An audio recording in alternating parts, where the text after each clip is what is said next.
The kids are down. Wife's asleep. So in 4 hours, you drank 15 Busch Lights. Yeah. Wow. Yeah. So at 8 o'clock, that's when you checked out and your wife had to deal with you. Night time. Night time. Yeah. Crack a beer. Pour a bourbon. It's After Dark. On ESPN Louisville Plus. Subscribe and smash that freaking like button. Now here's Justin Soforo. Soforo. How do you Soforo. say Soforo? No, it's fur. It's fur, not four. That's why it's fur man. Soforo. There you go. I mean, it's the same thing. Soforo. I don't know. Soforo? Soforo, my bad. No, Soforo. Here's Justin Soforo. With Anna Tarullo. All right, what is up? Welcome back in to another edition of ESPN Louisville Plus After Dark. I'm Justin Soforo. She's Anna Tarullo. And I think there's a lot to be said today from the games that are. Oh, and also, I'm sorry, Honey. Honey is also here as well. We don't want to not acknowledge her. Yeah, she wants to get on the lap. She does. Yeah, it's time. She's a little. I'm sorry to use this term, but she's a little bit of a meteor whore. She's Zach Cantrell. She is Zach Cantrell. She has to hop on the mic. Show next year. Watch out. She wants to, exactly. She might be. Guys, welcome in. I'm Justin Soforo. She's Anna Tarullo. We're doing the show that we're now, I promise, now it seems we're going to try to regularly do these Sunday nights, 9 p.m. on the dot, 10 minutes late, 15 minutes late, whatever it is. We're going to be doing it, talking all things Cards, Cats, and everything else. Right now, what as we kind of predicted? What as we predicted? We unfortunately had a feeling that we would be sitting here a week from last Sunday, and talking about the Cards and Cats seasons being over. And unfortunately, we were correct in that assumption. Both teams, though, getting that first round win, even though one of them had to be a little bit of a, I guess they both kind of, not really miracle pulling it out, but like both of them had to pull it out in the end. Otega Owe with an amazing shot there at the end, which was one for the ages. Unfortunately, it was against Santa Clara. We'll get into that. Okay, yeah. I know you said you had a take about that. But anyway, let's just, here's the thing.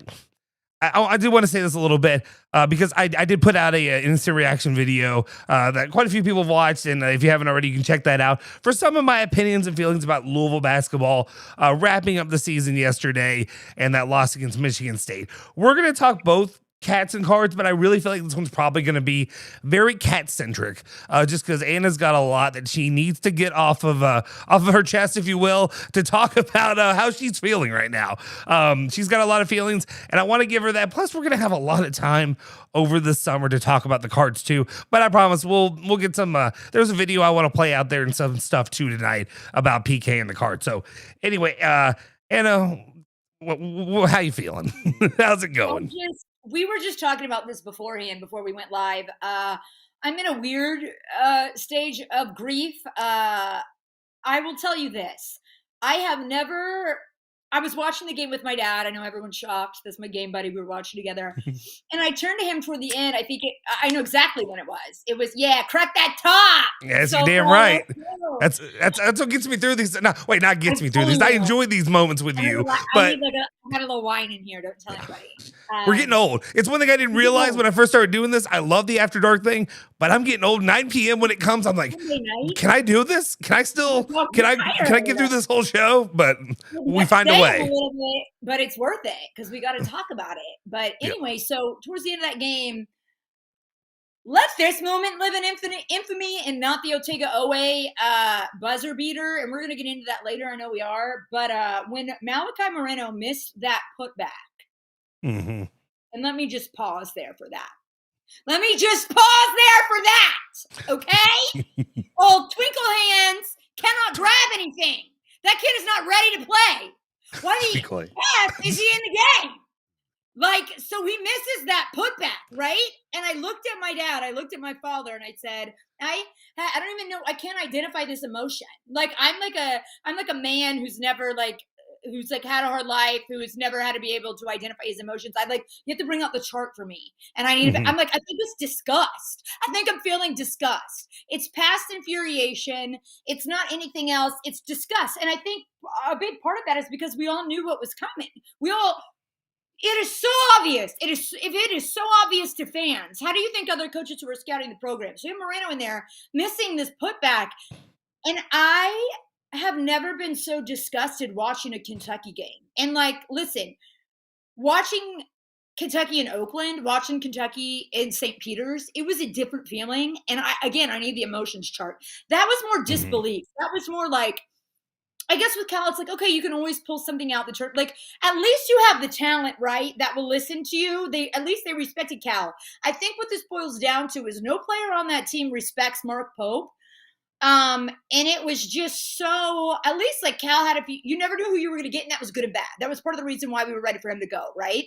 Yeah. But with Mark Pope, you always know who you're going to get. We could see this coming miles away. So I think just disgust. And as I mentioned when we were talking pre-show, I am in the stage. I think I'm sad now. I was getting ready for this and I just almost started crying. I'm like, what? I'm like, what is this? So it goes from fury to disgust. But I think disgust is a new emotion for me. Even the Billy yes, exactly, Drew Hoskins. I am dressed in all black for a reason. My pants are black, everything. I'm in mourning. I had a blue shirt on. I took it off. I was like, I'm not going to rep that. I'm going to rep sadness. We're repping sadness tonight. So I think it's just disgust. And I think part of it is it's not like they played a hard fought game. You knew. Everyone watching knew when the tides turned and you knew they were going to lose the game. It's because nobody on that bench, nobody in the game respects Mark Pope. It was so telegraphed what was happening. I'm just disgusted by the whole thing. I didn't have a chance to watch post-game, to listen to post-game. What I heard, I don't think it garnered much faith in what's going on. And what sucks is, what really gets me going is this talk of injuries, right? It's okay, well, if the roster wasn't injured. And I would like to go back and quote Kirby Smart, who talked about this football season. He said, listen, injuries are a part of football. They're a part of the game. If you can't deal with that, you don't deserve to be in this head coaching position. I don't know if he said that, but that's what I got. It's you don't think every other coach out there is accounting for all of that, including TJ Altenberg, who just lost his All-American. I don't care. You at least had time to prepare for the players that you don't have. Iowa State played so poorly in the first half, and you still enter the half down. What is wrong with you? I'm just beside myself. I don't want him back. But yeah, I don't even know. I think a lot of people are with me on this. It was a new emotion as a Kentucky fan, and part of it is embarrassment. I didn't even feel that type of embarrassment when the Oakland and St. Peter's losses, because it's okay, I remember Duke and Lehigh, I know Kansas has gone out, okay, it's going to happen. Not that I loved it, I was ready for Cal to go. Cinderella's happen, right? That's part of the game. But this is something different because also you're not getting the recruits, and your team doesn't listen to you nor respect you. Offense looked like shit. Besides from the very beginning of the game where they exposed, Iowa State was overplaying. They were able to expose them and get some backdoor cuts. But I feel for Otega-Owe. The lineups, how did that not change? It's so obvious. It's Pope just overthinks everything. I just want him gone. I hate him. I'm sorry. I know that's not great or nice to say. No. I hate his style of coaching. Let me rephrase that. I don't hate him as a person. I hate his style of coaching. I hate how much he overthinks. I hate his substitutions. I hate his decision-making. I hate how he's not able to recruit. I hate how nobody respects him on his team or otherwise. And this was a season, mind you, that I largely emotionally gave up on, right? I think we all saw I think the problem here is that we all saw the writing on the wall. And with Cal, I know it's different. I don't want him back, but it's the writing is never permanent on the wall because he can pull something out at any time. And that's not a compliment. He should have been far more successful. But I don't know. We don't have the right guy in there. So how do we fix this quick? This feels more painful to me than the Billy G years when a decision was made quickly and you move on. We're stuck in this mediocrity for another year. So you just got to hope to God the next AD is aggressive and gets him gone and gets him out of there. you're in a difficult spot because you're very much in the, and again, I know people they like to come at me when I compare them to the Kenny Payne thing, but there is a similarity of that. We talked about it when I was getting ready. I was like, y'all were right. Yeah, he's not Kenny Payne bad, right? But he's not. But he's somewhere in the middle of being way too bad to really even kind of like give him an excuse for next season, though. You're going to unfortunately have to sit in what we did with that, like with year 1 or year 0 of Kenny Payne, where the writing's on the wall. This is how bad of a coach he is. He is not going to like. There's a level that he is just not capable of reaching, and you can see it in the way his team reacts to him, the way they play, the way he talks in post games. Just the lack of the lack of, I guess, just what I'd say is enthusiasm and just coaching ability. I agree with everything you said. I think the writing is on the wall, and that's why this game was so painful, because it wasn't a surprise what happened. We all could have seen that a mile away. How do you have that? How have you spent that much money on a roster, and much less spent that much money on a coaching staff who was there with you and is supposed to have all this credibility? It's not Cal. People aren't afraid to say something. So is everyone stupid, or are we just overthinking everything? Are we solving for the Pythagorean theorem whether to go under or above a screen? Like, what's happening here? I don't understand it. Same thing with the substitutions. I don't get that. I don't get that. It infuriates me. How come the guys that you always have in to end a game, including BG, that is not who starts the game? How are we still in the same position as we were with Calipari, scratching our heads at the lineups? Explain that to me. And in a game, if you're supposed to be so cerebral and you're trying to be Phil Jackson, look at Honey. She's like, yes, I agree. You're trying to be Phil Jackson. She's used to this, by the way. You're trying to be Phil Jackson. You're trying to everybody hold hands and let's emotionally get on each other's level. How are you that bad at reading people that you don't know Moreno is soft as hell and you do not know that BG is a fighter and you need him in there? How the hell do you not know that? If you're so focused on emotions and intelligence and reading people and reading your team, if that's the one thing you're good at, that's the thing you've been worst at as a coach. Like, I don't get it. I think most of the fan base is off the sympathy train. I don't give a shit if you played for Kentucky. I do not give a shit. If you really cared about Kentucky as much as you said, then resign, then leave, because you know that you are not the man for the job. And I think it says so much that BYU don't miss his ass for 2 seconds. Not for a second. They're better without him. Like, what is this? I don't get it. Well, this is one of those scenarios where I'm trying to think exactly. Well, okay, let me just go ahead and put this out there. Jeff Drummond did put out a tweet talking about Mark Pope, saying what his offseason plan was. Mark Pope suggests the offseason plan is to start building around the 2 first-year bigs. He's assuming that is Moreno and Yelovich. Is that how you say it? Yelovich? Yeah. And building out from there. Adds that he's not concerned about getting players to Kentucky, just getting the right players who want to be at UK and fit. So he's not concerned, even though no recruits, no 5 stars, Tyron Stokes isn't in the fold or anything like that yet for Kentucky. He's not concerned, though. There's no worries there. The money's there, which, again, real quick, that is what kind of, that's what's frustrating to me, is because we sit here and we had this conversation. I'm not going to try to go down this path again of shaming Kentucky fans for pushing Cal out, even though they knew it was over. But we talked about it last week about my take of you all kind of pulled not you all, Mitch Barnhart and co. pulled the rug out from Cal and kind of hindered him the entire time until he was gone. While now you see what he's doing with Arkansas, and he's in the Sweet 16 back-to-back years, and we'll see where he goes from there. Is he going to be able to, make an upset and go for another run to a Final Four? I don't know. He's got A-Cuff. He's got players that can get it done. So that'll be an interesting one to watch. And yeah, I'll be cheering for Rick and Cal this next week. I'm sorry, I will. Listen, I'm definitely cheering for Rick. I love that, and I think what's the big difference here is that, and I think Cal was a big part of this. You have the reputation of Kentucky and you have the reputation of Calipari, right? And like they're 2 separate things, but when they were together at Kentucky, it was different. It's like now you're on Twitter and you're seeing people compare Kentucky to the Dallas Cowboys. Okay? So bro, what? I'm like, what? Oh, this is horrifying. I never thought I would be here. It's still the winningest program, okay? I think they still have more tournament wins, just a few than anybody else, but I just so that's different. Do I think it was time for Cal to go? Absolutely. Like, it was great what he did there. It was great he was there, but like, still not a great in-game coach. Like High Point played them very, very close. Like I think a lot of what his success right now is some of it is out of spite, but like, do I want him back? No, of course not. But to run him out, and a lot of people did call this like, oh, UK fans are going to regret it. Like I don't think most people with Cincy I don't think have a ton of regret that he's gone. But that it's not mutually exclusive. That doesn't mean the right guy is in there. And I think it says a lot. Like this is Mitch Barnhart's perfect hire to have a guy under your thumb who listens to everything you say.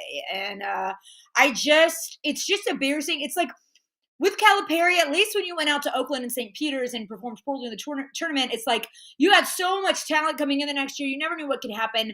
Like the reputation wasn't damaged. Like Kentucky was still scary. They were still swaggy because the head coach was. With Mark Pope, it's none of that. Even his own players like don't give a shit about him. Like they don't give a shit for what he says. Like there's zero swag.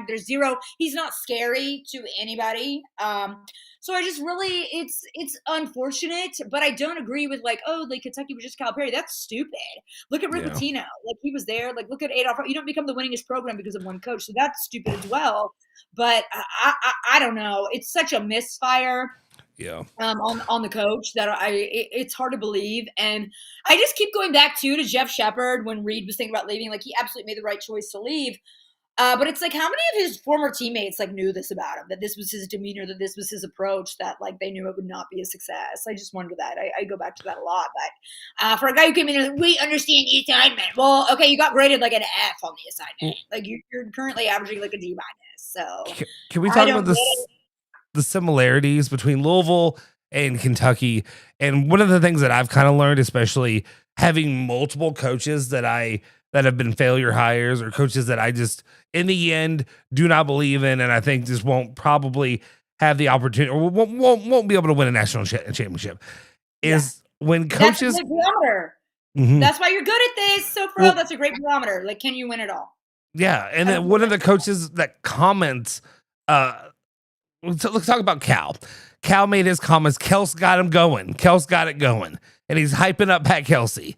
Rick Pitino, Cal did, post when Louisville lost to Arkansas. He said that. He said, Kel's got him going. And then also Rick came in and smooched up and loved up his former player. But like, these are guys with egos. These are guys that, like, even for their own guys, no part of me for a second thought Rick Pitino's going to come in. If there's a guy who's going to step in to his limelight, to place that he still calls Camelot, and is going to go out there and take away shine from him. Nah. These guys still have that ego. These guys want these, they want you to have something, but they want you to, exactly. They want you to have that yearning for them. They want you to be like.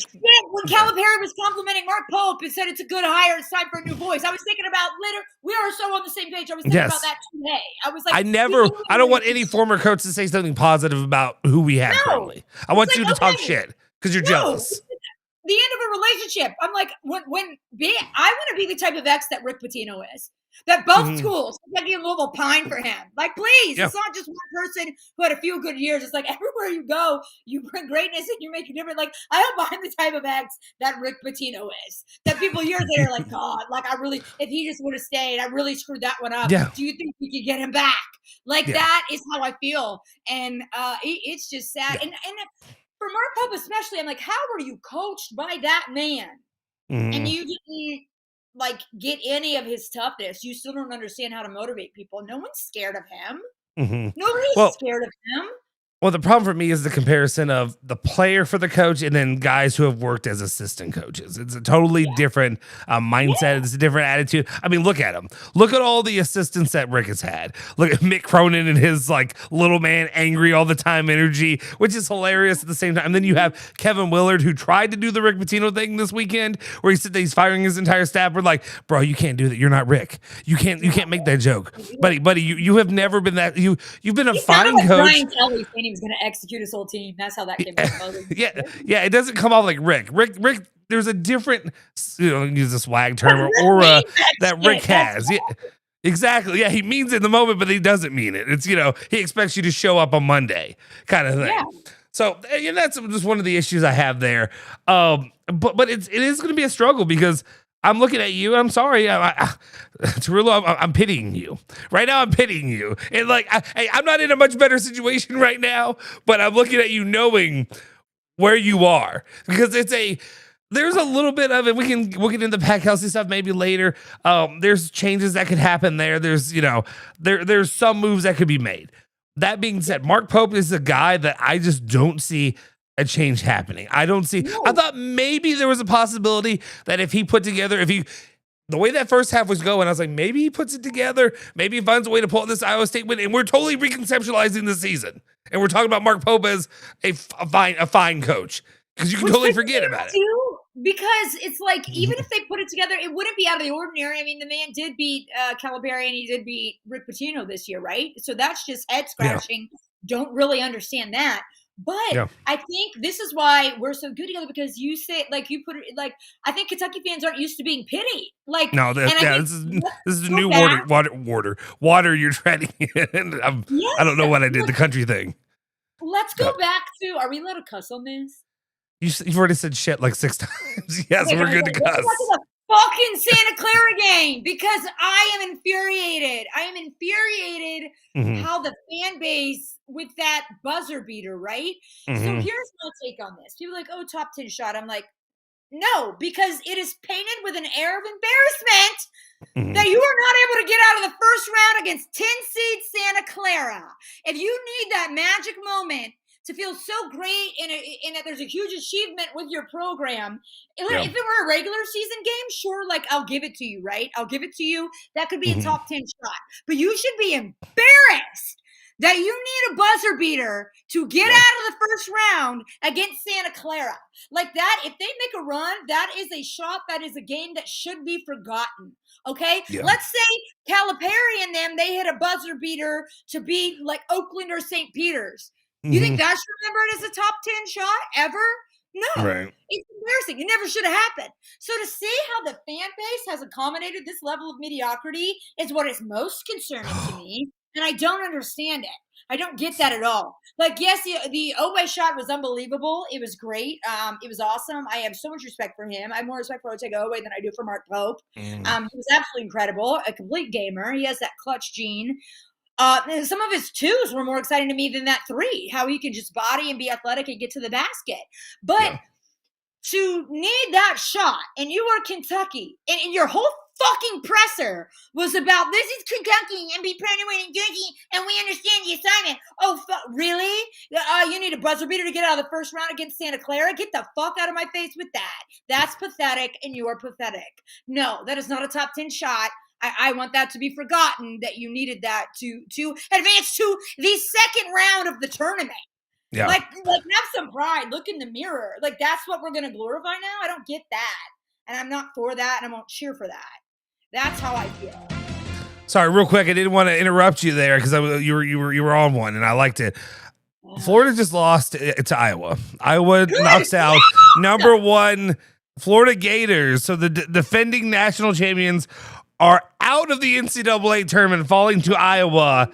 And oh man, that's wow. That's not what I didn't expect it against Iowa. I thought maybe Nebraska. Also, those whites in Nebraska, like that. Can I say this real quick? The Nebraska game, watching that last night, that was a great Nebraska Vanderbilt. But that's actually exactly what I thought Kentucky basketball was going to look like under Mark Pope. Just 5 whites, just banging shots. Like, honestly, I'd trade that for what Louisville basketball has right now. I would take Fred Hoiberg in a second. Fred Hoiberg and TJ Altenberger. Like, give me either one of them. I don't give a shit. We're going to the Big Ten. We're gonna like, that's who I want. Like, Fred Hoiberg is the guy to hire. Yeah. And TJ Altenberger. By the way, Altenberger just gives me so much like long lost Stoop brother vibes. I don't know what it is. Like, that guy's a bad. If you met that guy in a bar, I'd be like, whose linebackers do you coach? Like, never in a million years would I guess basketball. But if that guy, and like, I just don't understand. Sorry to harp on it again. I just don't get the injury talk. Like, they're without their All-American. Like, and if you spent $22 million on a roster, the point is that you spent that much money so you have backups to come in if you have injuries. If not, you don't need to spend that much money. So how you miss on a backup point guard? Rick Pitino doesn't have a backup point guard, okay? Mm-hmm. And they're able to play. It's part of the game. So it's pathetic. It's weak. And I'm like a dad who was like a World War II veteran. I'm like, I don't agree with any of these soft ass excuses. I hate them. You're not gonna be soft in my home. That's how I feel. Like, don't give me any of that bullshit. Is that what Phil sounds like? Is that Phil when you come in through the door? Yeah. Couple people. So I want to respond to a couple comments in here. I see a few people saying anyone pining for Pitino needs therapy. Why Pitino is because somebody responded. I'm saying why Pitino is still winning. I don't understand the people that the anti-Pitino people. I won't understand it. Like, I get maybe you're still upset about whatever, but or it's a lot of people that like are young enough that they didn't experience the Pitino. Like, I forget that it's been that long since that happened that like there are people that are in their 20s that really didn't experience a lot of the Pitino glory years, which is crazy to me because like that was my childhood. That was, from 2000 on to 2017 was that is what I know of Louisville basketball. So the people that are like, why would you want Pitino? Dude is fucking killing it still. He is. I believe Pitino is the greatest college basketball coach of all time. When you see what he's able to do he was at Boston, at Providence, at Kentucky, the NBA don't care, and then back at Louisville, and he's back in the game again. Even at Iona, whatever, he took him to the tournament, and now he is at St. John's, who has done jack shit for so long, since 1999, since I was 9 years old, and they're in the Sweet 16, and I hope that they can take it to Duke, and they upset him because Duke is vulnerable. I think there's a possibility that. Look at how St. John started the fucking season. They lost to Mark Pope, okay? They sucked to begin the season. Let's talk about a guy who can develop players. Anybody on Kentucky's team got worse. Like, I don't care. That is a guy who can develop his players and get a team ready to play for March. Kentucky is the exact opposite. So I don't want to hear some excuse about injuries or whatever. Yeah. Develop who you need to develop. And a lot of that, anybody who's played for Pitino will tell you it's toughness. Like, this can turn into a whole cultural conversation. Everybody's scared of hurting these guys' feelings because they get paid so fucking much. Is that why Jasper Johnson was in the game today? Mm-hmm. Do you know how much money he's making? Do you know he plays 1 minute and you're in the -9 column? Are you stupid? Like, are you stupid? I don't get it! Oh my God! Soforo, I don't get it! Like, I don't get it! Everybody watching the game can tell you that. Same with Marino. Marino, why are you in there? BG needed to be in there. Cost him the damn game. I don't understand it.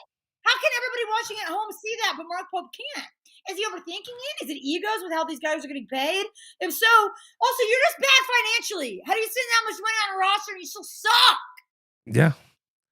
And I'm sorry, because I'm balancing like two topics here right now, because I have people in the chat that are arguing this. And okay, it's been almost a decade. We're doing dating analogies. He ran you into debt and bankruptcy. That's not true. It wasn't his fault. That's not what happened. Then ran with a new partner, acting like he was the victim. He didn't run through. He got run to fucking exile in Greece, and he had to go play in Greece before he was finally allowed to come back. It wasn't like he ran off from Louisville to St. John's and is just killing it. It's been almost a freaking decade since he got to coach high-level college basketball. He's a year 2 at St. John's.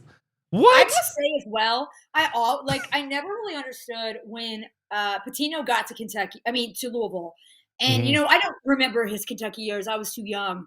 But then my dad was like, he was always kind of rooted for both. But when Pitino was there, he's like, he felt this pull. He was like, I don't know, it's going to be hard to root against him. And I never understood that, right? I was like, are you loyal or not? I don't get it. I get it now. I fucking get it. I'm rooting for St. John's in this tournament. No connection. To St. John's. It's because it's Rick Pitino. And you've experienced it. As a Kentucky fan, like, you experienced the magic that he brought you on. You respected his coaching. And so it's like, of course, now I get it. Why my dad was like, it's hard. You kind of root for both a little bit. I do understand it. I didn't get it at the time, but shit, I do now.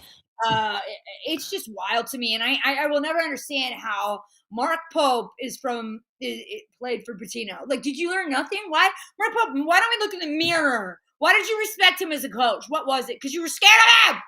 Like, no one's scared of you. You're so soft on everyone. Nobody respects you. Recruits don't respect you.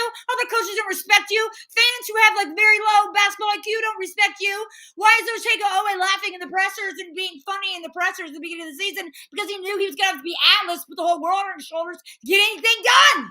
Because he's stupid. He's dumb. He's soft. And what is worse than being dumb is being soft. Like, if you're dumb and you take chances, I don't care. Do it. If you're dumb and you can scare people into playing hard, do it. But if you're dumb and you're soft, even if you're not dumb, let's say you're so smart you overthink everything, but you're still soft, then get out of my face. You're not accomplishing anything. Like, grow up. I don't get it. I'm loving this. I'm loving it. Jason Ends does say it's a little too late for him. He's going to bed. He's a little too tired. He can't go yell and scream about Mark Pope. He says, fire Mark Pope. But then he also says, Mark Pope played on the 95-96 team, which pressed and trapped perhaps more than any team in history, and had no answer for a trap defense today. Indictment on his coaching ability. I mean, there's your right there. There's Exhibit A. I guess to me it's hard because there's so many excuses and so many reasons to let Mark Pope go. It's just the problem with me is it's hard for me to have that argument because I know it's just not going to happen. You're going to have you have one more year of this at least. Louisville basketball, talk about Pat Kelsey. If people are mad at Pat Kelsey, you got probably a couple more seasons of that before they even really open the door to discussing what the future looks like. A problem to me that I had really with Mitch Barnhart is you have a guy that's been there for as long as he's been, and you ended up with Mark Pope, and maybe that's just, again, I understand that's just who he wanted to go to, but you didn't have a better list. You talk about Tom Jurich and guys like that who always had that list in their pocket of 3 to 4 guys that they know that they're going to reach out to should the unthinkable happen. And you had knock on the door of a couple guys who won the most recent national titles, and that Louisville had already asked and said no to. Or got said no to, and I get it. You think it's Kentucky? He'll say yes to that because it's Louisville, and Louisville's had a lot of issues. But then after that, there was nothing. There was nothing. You go straight from there to Mark Pope, which doesn't make any sense to me. There are so many guys in the middle there that I feel like would have been more than happy to take the leap to go to Kentucky. TJ Altenberger, I don't know, missed that on Dusty May. I don't know, but is it Mark Pope? Golden? If Mitch Barnhart beefed with Calipari, isn't Mark Pope the perfect candidate for him to hire though? To keep him under his thumb? Yeah. Wouldn't he love that? Of course he would. A guy who's not going to give you any trouble, who's going to seem so opposite, so different than what you had before, not have an opinion. It's obviously that's who you got. But what I will never understand, it infuriates me how this guy is going to continue to get paid. Could not hire a coach for his life. We'll see how Stein does, but a deep feeling that I have is that it's almost with the Calipari hire, it's so much pressure was on him that he didn't even have the final call. He was listening to other people because he knew he needed a good change. He knew he needed to knock it out of the park. When it is left in his hands and it is his decision on who to hire, I wouldn't trust that guy to hire, no offense to garbage men, but I wouldn't trust that guy to hire a garbage man. For me, he knows nothing. As an AD, how is your whole job not to have consultants, not to have people in your ear, not to have a complete file, not to have a board in your office of who is on the table if you want to make a change? You should have 20 coaches. You should have at least a great top 10, and you should know everything about them. You should know how they work. You should have a whole team. The money that is in the athletic department, the money that is paid to people who work in that athletic department, who work for Mitch Barnhart. How do you not have a running list of 5 candidates better than Mark Pope that you could hire? And instead you get to that point in the search and it's things weren't going great with Cal. How do you not have anybody better on that list for you to approach? That's your number one job as an AD. And he sucks at hiring people. He sucks at it. And that's really the only thing you're going to be known for as an AD. So what are you spending your time and your money on, Mitch Barnhart? What were you doing besides, what were you doing that was not compiling lists of coaches who would be better in your program? And now you're left with Mark Pope. What else were you doing? Going and being fake mad at basketball games? I don't care about that. That'll be your legacy. So good for you on that. But that's your main component of your job. When you have that many people working for you, how you don't have a better list of who to approach, I don't get it. And how does TJ Altenberger outcoach the fuck out of you with his missing All-American? Explain that to me.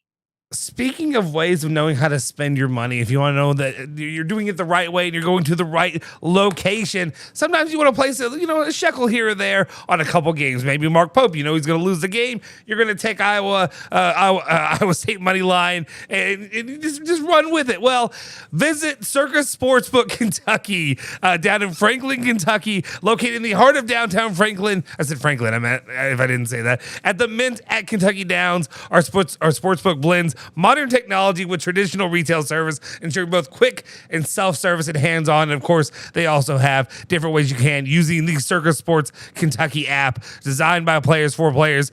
You can browse their complete menu and live odds anytime, anywhere. Aggressive, higher than most betting limits for everyone, even winners, including future bets and parlays. Circus Sportsbook Kentucky.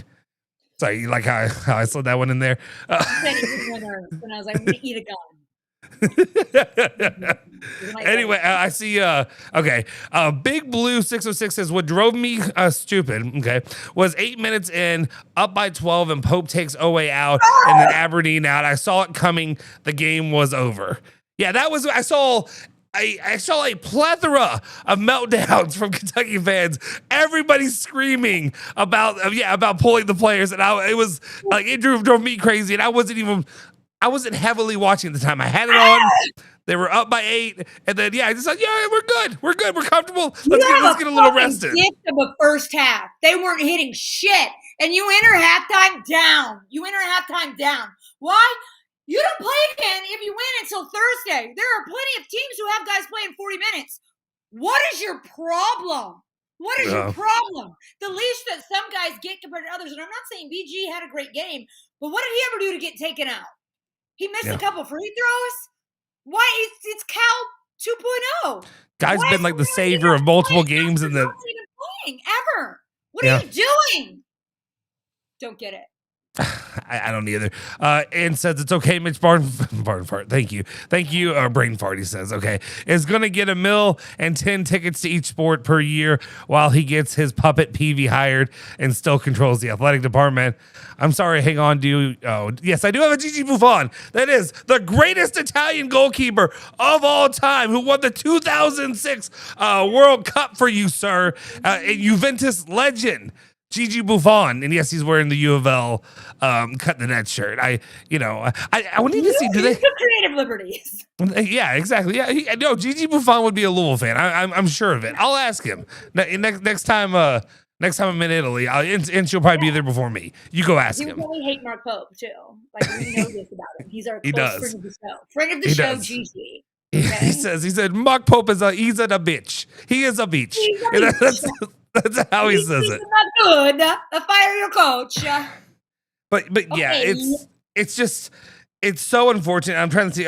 Another fun stat. While we're just throwing that out there, I saw somebody put out that UK paid Jaden Clayton's reportedly $2 million.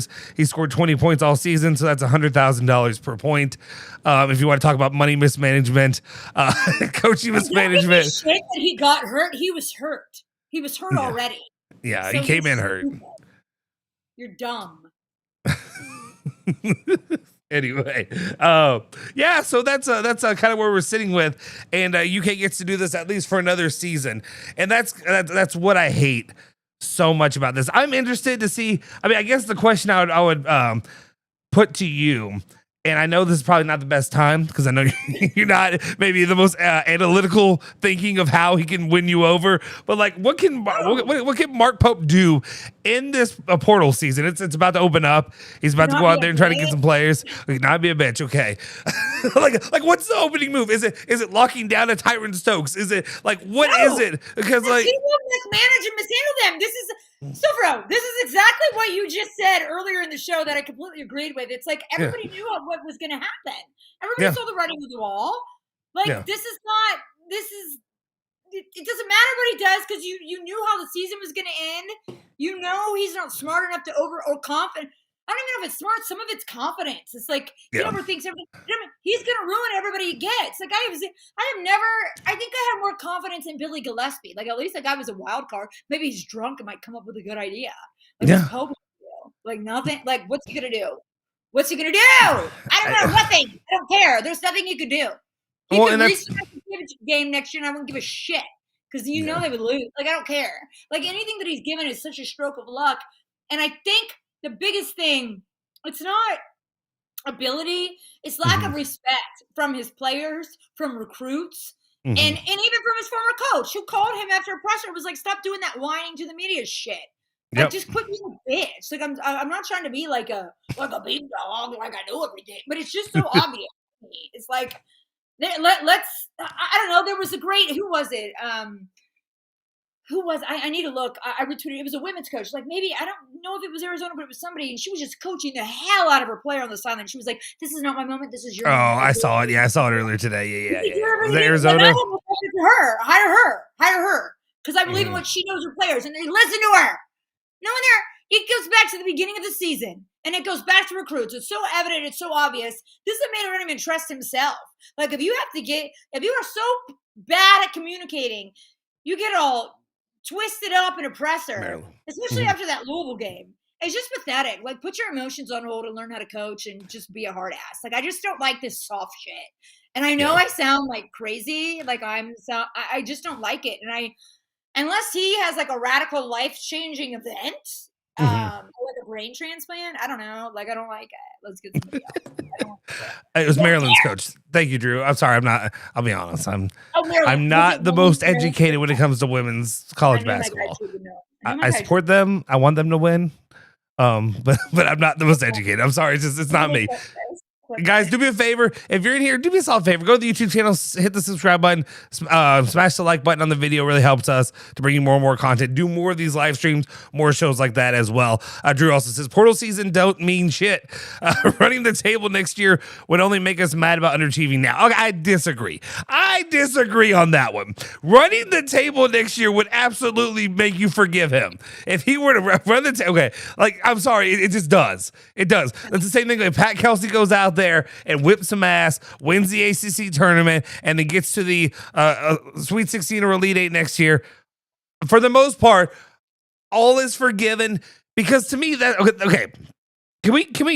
Can we shift a little bit, because like we're talking in similar waters? Can we shift to Louisville a little bit? I think you need to get out. But I will say, just really quickly, just one tiny last comment. It's like a swag differential, right? Like, Mark Pope doesn't win year, it's magic. Like, we don't know how it happened. Like, I don't think it necessarily forgives what happened this year. But like with Calipari, it's like, okay, 1 year sucks, the next year is okay. Like, look at 2012, you win the national championship. 2013, next year you're in IT. It's like, okay, at 2014, next year you're in the national championship game. So it's like, it's just like a swag differential. It's a lack of confidence. I guess, is that all swag is? It's just confidence in you, in yourself, and others in you. I think that's the biggest deal here, right? I can't tell if I feel douchey making that an actual term that we used to describe, like you know what I mean? Like, it feels kind of douchey, but it's a real, you know, aura is more, I feel like, modern, but it's still douchey. But there is just a, I don't know, there's a professional aspect to it. It's almost like that's their professionalism.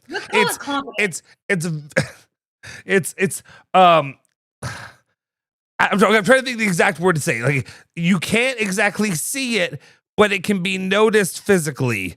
You know, does that make sense? Like, it is. I guess that's what it is.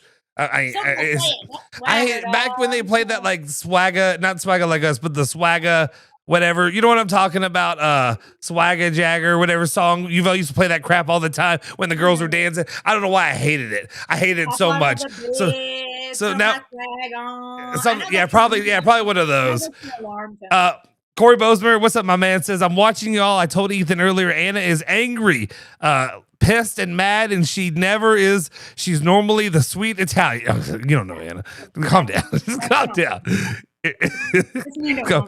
Half the reason I have her on here is because she's the angry fireball. That's what I need. I need somebody who, I don't want to have to bring the energy. She's right on it. I can just sit back.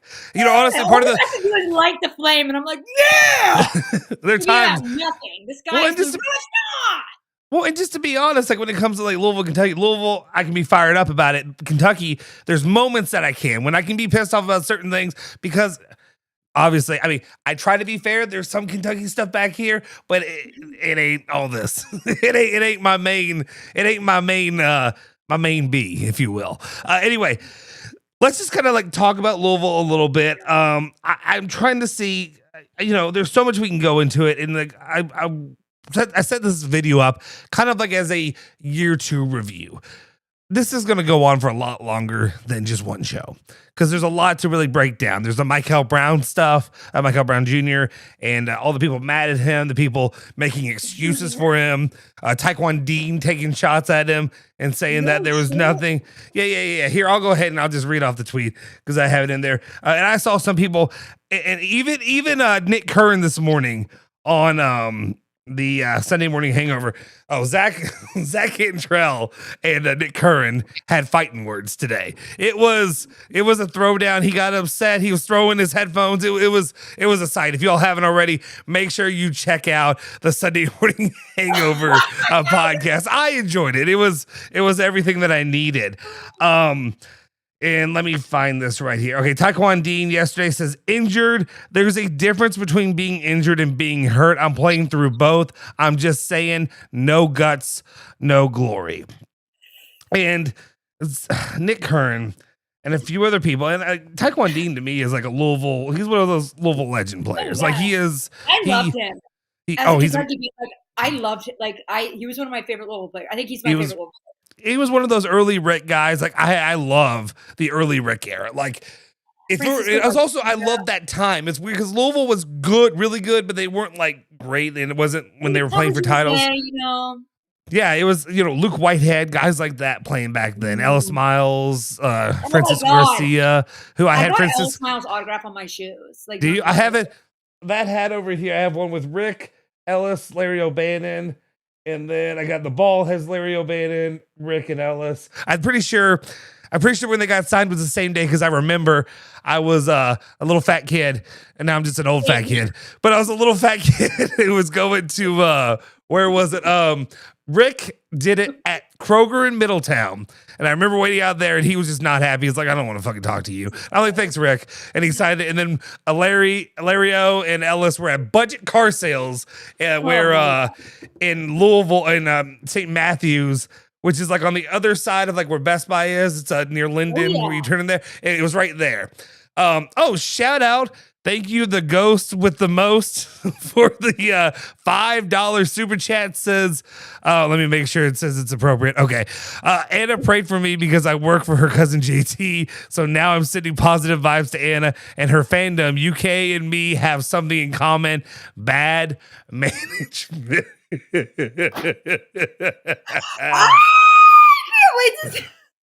That's great. That's awesome. Thank you, Ghost. Who's the ghost with the most? 420. And that picture is see, this is where people can get us, and I've seen people do this on other YouTube channels where they will edit their the little what's it called, an icon, the avatar, into something like inappropriate. I think this is like a fat dude with the shirt off, but like I've seen people do. The meme of the dude, the large African American male who's like, who's on the money? The dude who's got like it hanging right here. Have you seen? The meme? You know what I'm talking about? Okay, I'll have to talk with you about this off the. It's inappropriate. so anyway, guys have used those memes. I don't know if anybody wants to explain what I'm saying without making me say it. But anyway, people have edited in stuff, and then you put it on the screen, and it's what happens. And it's how they get inappropriate stuff on there. Anyway. Thank you for the $5 super chat. We appreciate the support. Yeah, you're my hero. Was it Ghost with the most? Ghost with the most, 420. 420. So anyway, a lot of people talk about that as well. So anyway, as I was saying, there's also one other thing. Sorry, I'm just going through my tweets. I did see Oscar Combs tweeted at 7:09 p.m. today. What a flurry of information rolling out of UK recently concerning athletics. Let me make sure this is actually him. Yeah, it's $59,000. Oh, yeah, always begging for money, yet spending it like it's wedding rice. Heads need to roll over there. They're fleecing Kentuckians from Paducah to Virgie. I don't know where Virgie is. 10 free home basketball, football tickets for life. Like Oscar Combs just laid the hammer down. He put it to Mitch. So I was shocked that it was him. That he tweeted that.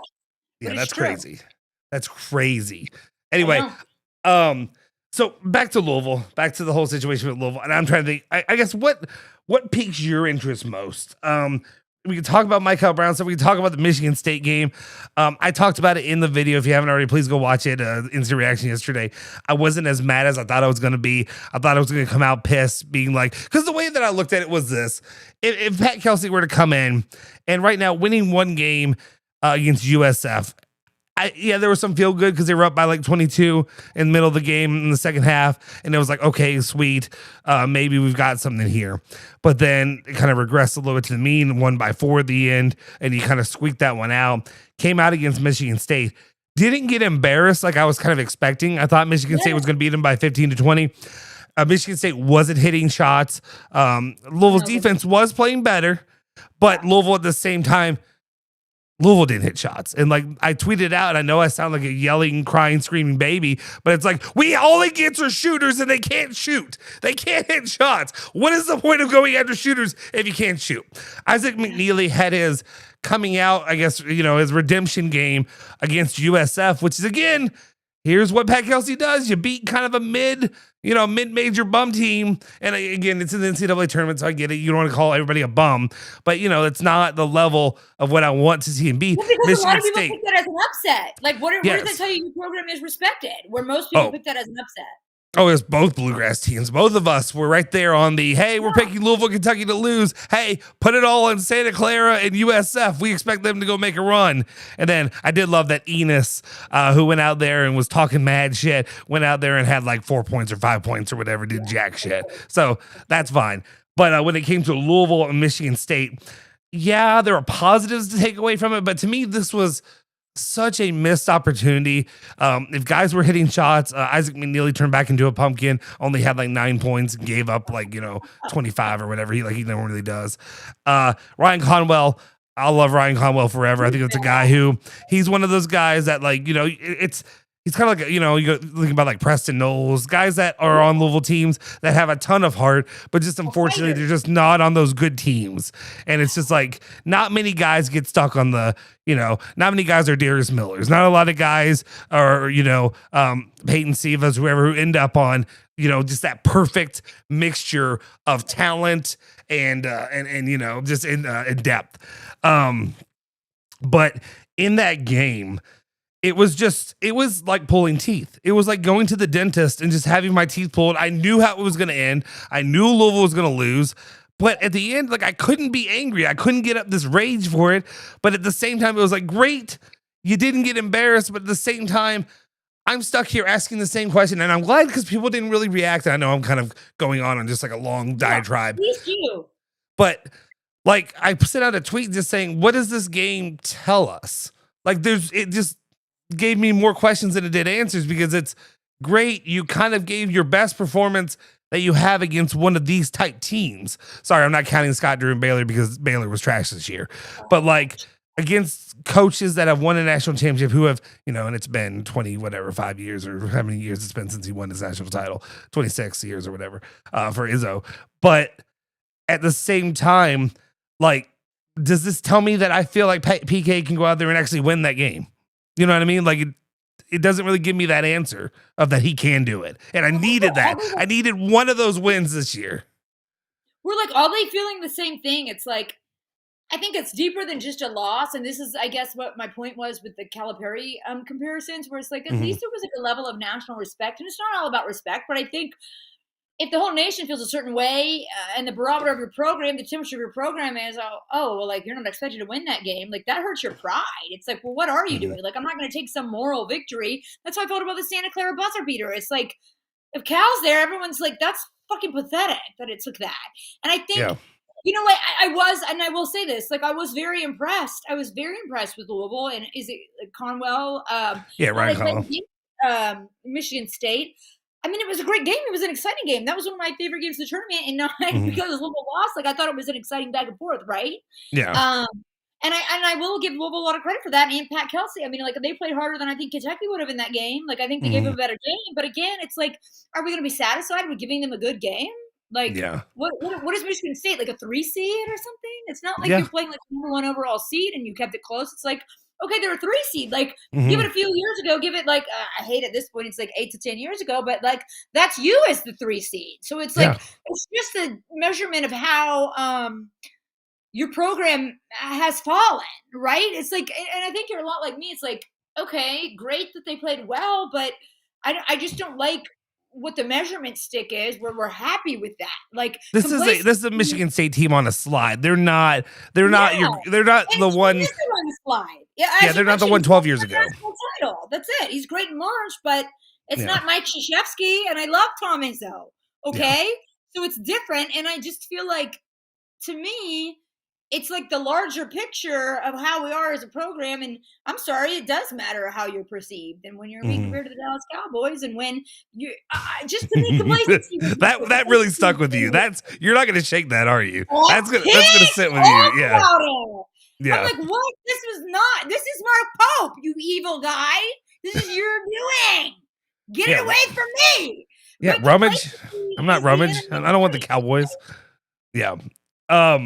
So I think that's what we're both mad at. Good is the enemy of great. Like, great, you played them close. Sorry, I have more pride in my program. Like, respect me that I have more pride. I'm not a hater. Like, I in fact love this program more than the people that are happy with this.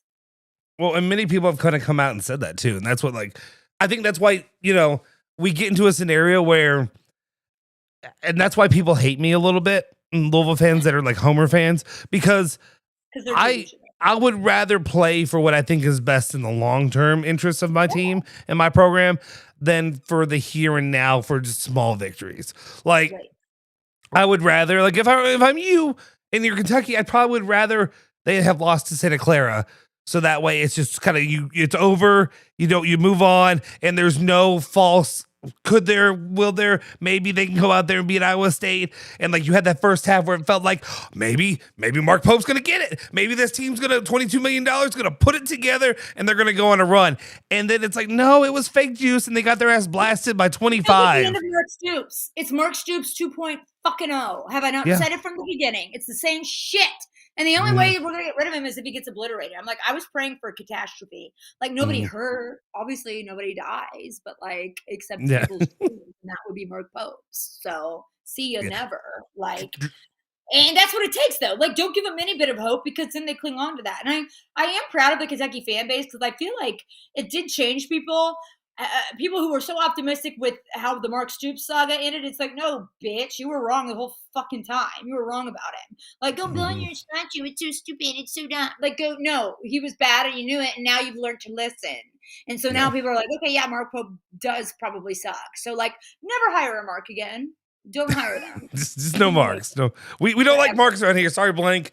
Speaking of which, real quick, Drew Hoskins, shout out. I do want to shout out our members on the channel. If you haven't already, if you love what we do here on the channel, if you want more live shows, because like right now, Tarullo and I are holding it down with the weekly shows on Sundays, and we plan to have these going forward. But if you want more stuff and things like that, one way you can support the channel is becoming a member.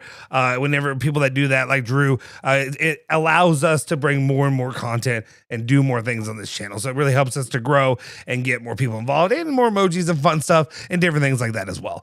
Drew says Cowboys comparison would be way too true without the 2012 title, which is now further in the rearview mirror than 1998 was to 2012. Yeah, and that's a hard pill to swallow right now when we're seeing how far we're getting away from these titles. You're starting to feel more like how I felt when Louisville won in 2013, where it was so long before I was born. Yeah, there she goes. Corey says, how about Donovan? Oh, I did screenshot this. I screenshotted this tweet too. Bozer says, how about Donovan Mitchell going at some folks today? LOL. And then Curran throwing the shade. And sorry, Corey, I see your text now too. But throwing the shade towards Dean in regards to Brown. Was Dean ever a lottery? And then said that was, yeah. Here's my problem with that. I'm sorry. I'm a Louisville basketball fan. Kentucky fans, you like to lie to yourself for a while there. You let Cal pull you into we care about the NBA. We care about draft picks. I don't give a shit about any of the draft picks. I don't care if Michael Brown goes anywhere. The only way that Michael Brown, the reason that I would care about him going high and being a lottery pick and killing it in the NBA is if I felt like he cared about Louisville and if I felt like he's going to rep Louisville. Do I feel like this kid who went out there and wasn't willing to go put it all, like there are players out there. There were so many kids. There were kids I went to high school with at Shelby County High School that played. We weren't a great team. I didn't want to say we. My fat ass wasn't playing on that team, but we made the Final Four. Lost to Darius Miller and Mason County or whatever. But it was the Final Four in Rupp, and like those are moments that people live forever. There are guys on that team that would kill to be able to play in the NCAA tournament. And that's what kind of bothers me. It's like Michael Brown Jr. Like, just go out there. Like, I don't, and like, if he's that injured, he's that injured. I would rather have a little bit more proof. I wish the optics, we can talk about how poor, since Zach Greenwell and people like that have been gone from the University of Louisville since Kenny Klein left, and how bad the optics have been and how poor that a job that they've done when it comes to just trying to do the PR situations. Hey, Michael Brown, you're saying you're hurt, you're whatever. Maybe don't get off fucking shots in Buffalo right before the game starts. Don't be draining threes out there with put a back brace on and sit your ass on the bench and be quiet. That's what I want you to do. That's all you need to do. You're making $2 to $3 million rumored, whatever it is you're making right now. Sit your ass down, be quiet, and that's going to go off much better than you sitting in front of Drew Diener as you're banging threes. Maybe just don't. Actually fucking hurt. Like it's a whole cultural thing. Like who was the Iowa State guy today? Like Torre or whatever. Like he went down like he broke his fucking tibia. Yeah. Like and then he's back up the next possession. Like yeah. Are we shitting on Gen Z here or like whatever they are? I don't even know what they are. Like, is it Gen Alpha's too young. Gen Alpha's like my kids, I think. So it's Gen Z. I don't know who it is, but it's like, okay, like if somebody was down like that, even 5 years ago, it's like, okay, like you're at least out for the rest of the game and like you're coming back with like you're medicated and you're wrapped up, whatever, and they just play the next possession. So it's like, I don't understand that. Like if you're capable of putting up shots, what do you do? But even like last year, like think about Kirk Kriisa, who like backpedals the next possession on a broke like ankle to play defense. It's like, what is going on here? Is it the money?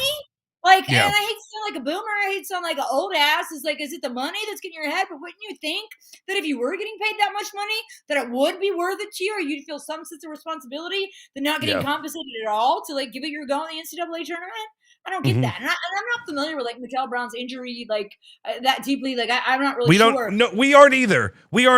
Because Michael Brown Jr. when who was it? Somebody in the media. I think it was Dusty Baker. I think he went and asked him, so what's going on? What hurts? What's bothering you? And he's like, it's but like if I knew that something hurt, if my arm was broken, I could tell you exactly what part of my finger was whatever bothering me, where my hand, whatever my arm, whatever it was. I could give you some sense of what is causing me to struggle. Like what is causing you? And he just gave a whole lot of nothing. We could play. I had the sound somewhere. I played it in one of the videos I did this week. It was a piss poor answer. And it was just one of those things that left you with more questions than answers because you're like, it's just everything you're saying is making me not believe that you're injured. And that's the problem. So what's he waiting for? Like NBA. Yeah, he's just waiting for the draft. Season draft. And also, it's not a good look when Nate Ament also went out there for Tennessee and said, "No way in hell am I sitting out because I'm hurt a little bit or whatever. I'm going to go out there and play in the NCAA tournament because." Guys, and that was kind of my point. People dream of playing in the NCAA tournament, dream of it. And like nowadays, this isn't a thing where it's you're not doing it for free. You're getting paid. You're getting paid legitimately millions of dollars. Constituted of people like that, does it not open the door of like, or like, does it even go back as far as media and like with recruits and with like this pre-draft prediction, with this pre-draft outlook? Are you so like, oh, does it start too early where like you're predicted to be in the draft where like before it used to start later, that's all your focus is? Like, it's just sad. Like, let's listen to a commentary on America, okay? Like, everything's wrong. Priorities are wrong. Everything is bad. And we're crippled by it. And everything is depreciating, okay? People just want handouts and they don't want to work for it anymore. No, they don't, okay? They want their stamps. They want. Now. Yeah, they want. Taken by money and stupid shit that doesn't matter anymore. I don't get it. It's stupid. It's dumb. Unless you're like a top one or one projected pick, okay? And you have a legit injury. There's no excuse for it. Like, how is it better when you had people like Taekwon Dean out there giving it their all I just don't get it. Like, are you recruiting different? Like, is the pool different now with the NIL and with transfer portal that you're recruiting from different people? And then you also have to think it's just a whole cultural thing. Like with AAU starting earlier and earlier, and everybody being told that they're great. Didn't Anthony Davis didn't Anthony Davis get injured like near the end of the like somewhere in that season when they won the title? Like I swear I remember him getting injured. And the thing is. That was when he was rumored to made like $200,000. That was quiet or whatever under the table kind of money. $200,000 for Anthony Davis.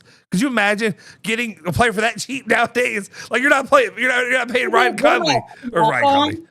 Huh? Like what am I? The end of the bench? Like what is this? Exactly. What's it? And like we could say it's all these things, but AAU was around, transferring it was around, but like what is it? It's the NIL. I mean, like the big thing is like the payment change. How much money?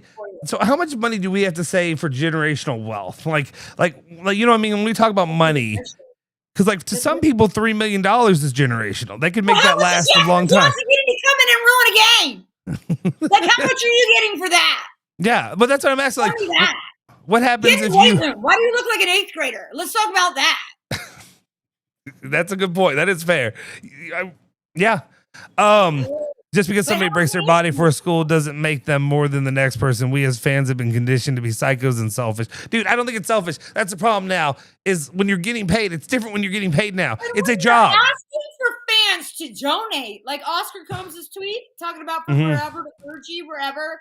Yeah. You're going to ask fans to donate for a person who can't even commit. I don't know, Malachi Moreno, get one of my dad in 6th grade was my basketball coach, and he got me one of those hand strengtheners that like you had to do this. And I would like take it like I thought I was gonna be like a basketball player. So like I'll take it everywhere. Moreno, what are you doing? My granddad was telling me, it's funny, the old people, not say old people in our lives, but like my granddad is 92 now. See, he used to tell me, he's like, the strongest man in the world lived in Kentucky when I was in, 3rd grade. And all he did was he just did this workout, which is pushing 2 hands against each other. And to see how, like, that's what he said. And that was his workout, was just doing that. And I'm like, granddad, I don't think that works.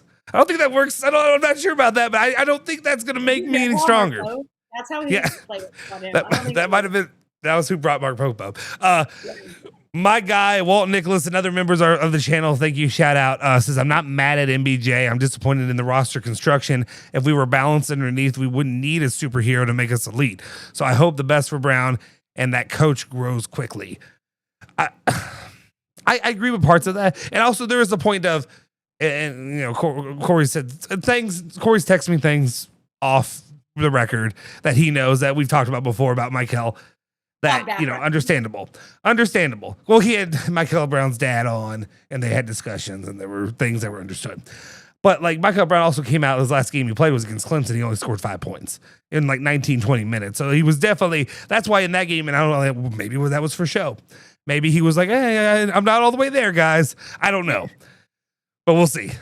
That's all I'm going to say. But at the same time, I do agree with what my guy Walt has to say a little bit, because there are just so many glaring, obvious mistakes made with the transfer portal, not getting, some serviceable forwards, big men, somebody who can really kind of hold down the paint. We found there at the end, Zukris is starting for Louisville. And I kind of fell in love with Zukris. I'll be honest. Like that kid. But probably for different reasons. Why is he 25 years old? He's an attractive man. No, I said it to my wife. I was like, he's a Greek god. Like I'm looking at this dude. Anyone else in love with this? And it's funny because like no offense, I never have to worry with my wife because she's always like she finds the one issue. She always finds the issue, and she's like, he's got weird fucking ears, and I'm like, oh. Well, and I still like him. Okay, and it's funny because like you think I'd be the guy who'd be like, no, don't look at this guy. I don't want you looking at him. Don't you look at this dude? He is built like he is sculpted out of like marble. Like I ain't afraid to be a little homo on here. Ain't no worry. And just a little. But like, I'm not worried about that. Like, hey, it didn't all have to be hetero. But like, I look at him, I'm like, damn, this dude looks like that.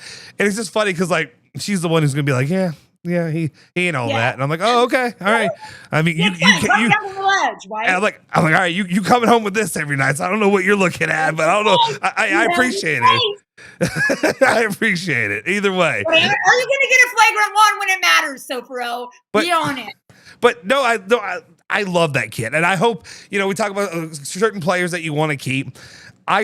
I think you need a guy like him, just that energy, that motor that he brings. He's not afraid to go in there and sacrifice his body. He is flinging himself around, doing whatever. Like, I'm just over there like, okay, like that's what I need. You're not doing it perfectly. It's not, you're not the most talented kid out there, but you got size, you got a little girth, you know what I'm saying? And you're going in there and you're getting the job done when I need it with a few, like just a few things like that. So guys like him.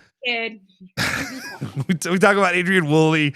He's another guy, though he wasn't scoring at the clip that I would like. But those are a couple teams. We're just talking about like players that Louisville could keep for next year.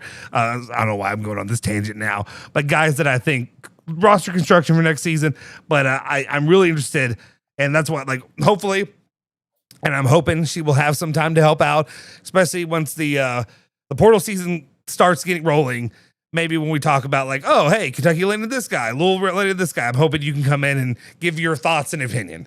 You'll be like, hey, what a bum ass. How about when it doesn't happen? How about when there's still no roster? $22 million. How is that not a bigger story? Will someone and I know it's been touched on a little bit, especially with national media. It's kind of picked up on it just a little bit, but miss me with any fucking, there were injuries talk. Then you are bad at finances and you misuse $22 million if you don't have a fucking backup, I almost said quarterback, a backup point guard. Yeah. Explain that to me. Then that's what the rest of that money, the rest of those millions bought? Then you overthink everything, you're not smart, and it's a worse prognosis than I originally thought, because it's not just in-game coaching decisions with Pope, it's everything. He overthinks everything. It's like a foundational problem with him, and I just don't see it getting better. And there's not even flashes of hope with it. If there are, it's from Otega Owe, who has nothing to do with the decision making and who was, covering his mouth, trying not to laugh in the early tension in press conferences. Why do you think they don't respect him? I would rather at least have a shitty performance and your coach to still be feared and respected than what we have going on now. I don't get it. No, I definitely agree with that. Real quick, we're going for a little bit over an hour, 10 minutes. I don't know. I want to play one video, and it was something I saw because I've had, I think over the last, couple weeks or so, I've gotten more and more heated, maybe a little bit more angry, when it comes to the situation around Louisville basketball, and just, maybe hot takey with some of my criticisms of the coaching staff. And I'll own up to it. And the thing is, people will just get mad at me for what I say. And like I said, I'm more than welcome. I welcome you all. If you want to battle me and have a conversation, I'm more than welcome to do it. Because I'm not just gonna just shit on them and keep saying no, you're wrong. If I get proven incorrect, I would be happy to hear that, and I'd be happy to have somebody tell me a real reason to cool it down. That being said, Pat Kelsey. So I don't know if you saw Sports Illustrated's doing this behind the scenes, whatever, March or something through Madness or March through Madness, which is covering Louisville basketball with Pat Kelsey at the helm. And they've done, there's, them in practice, them going through. I'll be honest, I haven't watched it. So that being said, I saw this clip though that a follower, Kyle Spire, had put out there. And it may have melted part of my cold dead heart a little bit. Just a little bit. So I'm thinking about maybe potentially going up here on the channel and maybe doing a watch along, kind of watch react kind of series, watching the March Madness. Because I did put out a tweet saying something along the lines of I think I told you last week, the first video, and it's gotten a lot more since then, but it was 9,000 in a day, which was for Sports Illustrated and this big produced thing put out there by a big brand like that. Was not a great sign for the status of Louisville basketball when Louisville fans and then also all the other people around the nation who would normally watch it, if it's Kentucky or whatever and different programs like that, I'll probably tune in to see what's going on. Remember with Kentucky, was it Kentucky football that did canceled it or something? Yeah, I'll hate watch it, stuff like that for fun or laugh. Yeah. They were no, this is too gross. Yeah. We're not gonna So let me put this video out there and watch it. And I want to get your reaction and what it makes you feel.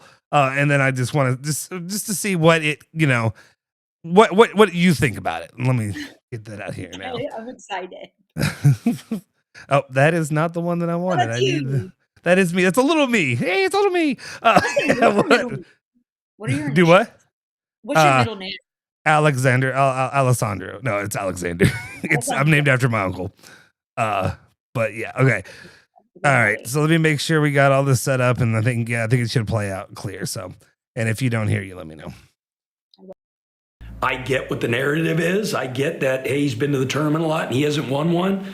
I'm not hiding from that. I know the freaking expectation. And if you go to the tournament, we get our butt kicked. There's going to be more people that, are going to be coming down the aisle in the grocery store. And as soon as they see me, they're going to turn the other way. The dude in the and I love him. He's my guy. The guy in the not parking deck. What is that? What's that called? The loading dock where I park every day. And I love the dude. He's my guy. I talk to him every single day.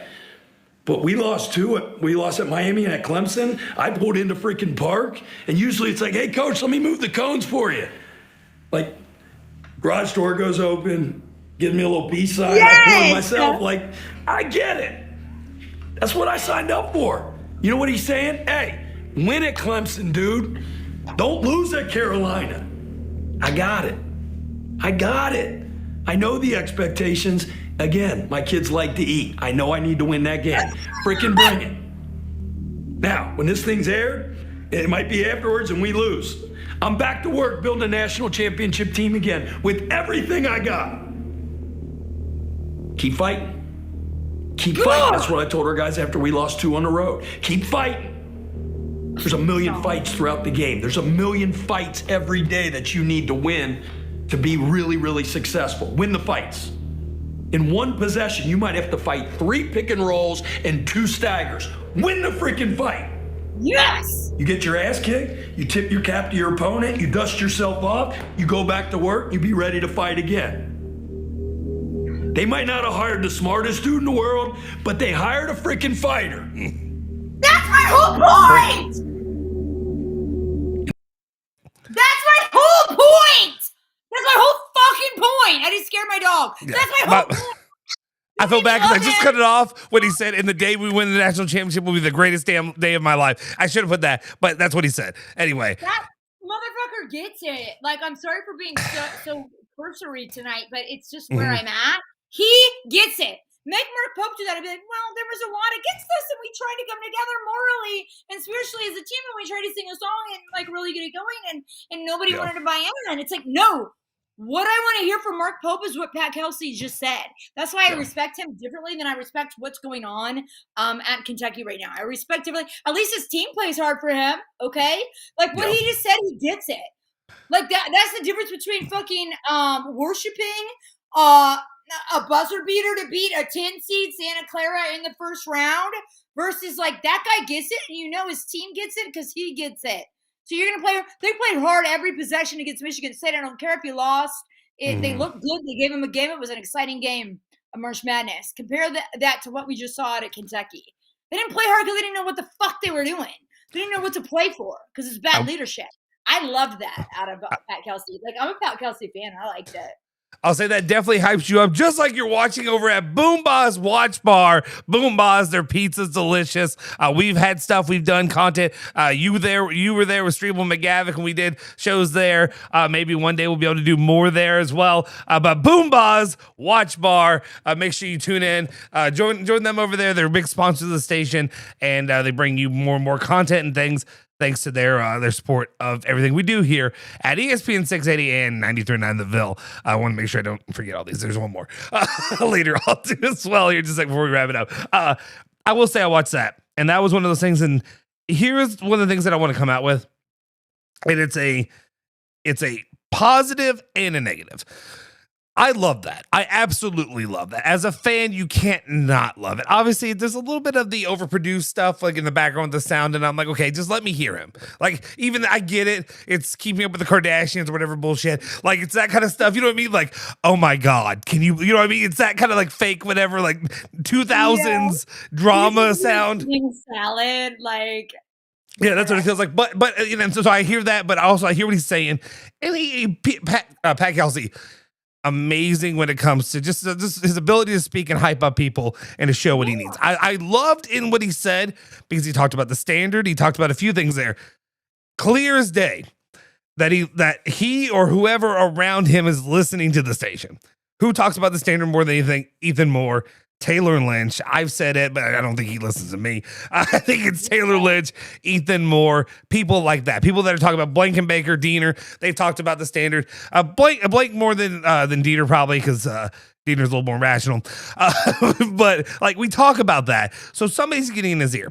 What I'm hoping that is, because obviously he's sitting there at the table and they're doing like an interview, that confessional kind of thing, if you want to go to the 90s or 2000s, you know, and a lot of those just real world. I love me some Real World, Road Rules, all that kind of stuff. This stuff was great. Theo Like, Theo, my baby yes, boy. yeah, Theo, yeah, because I remember him being on there, and like, so that there's a part of me that's like, I really hope that was genuine and it wasn't like, here's your lines, go speak this and do this.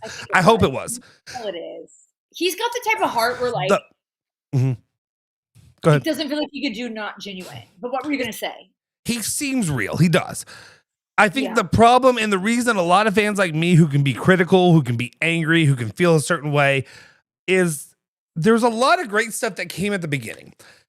A lot of the reasons I have criticisms, just like I did with Kenny Payne, was from the beginning. I had a gut feeling that I knew certain things. I felt like it wasn't going to work out, and I stuck with that. And then Kenny Payne came out. He won the press conference. He did that whole thing, and then Kenny Payne did everything wrong from that moment on. Pat Kelsey gets hired. I remember I was down in Florida vacation with my wife and kids, and I brought my laptop and everything down. I was doing from our little beach house, whatever, like hosting this and doing shows, marking this. And I did. 6 guys on here with me, and we were talking about it. And, you know, I'm trying, you know, and there's other guys that are on there with me who are not as negative as me and probably not enjoying that I'm just shitting on this kind of thing.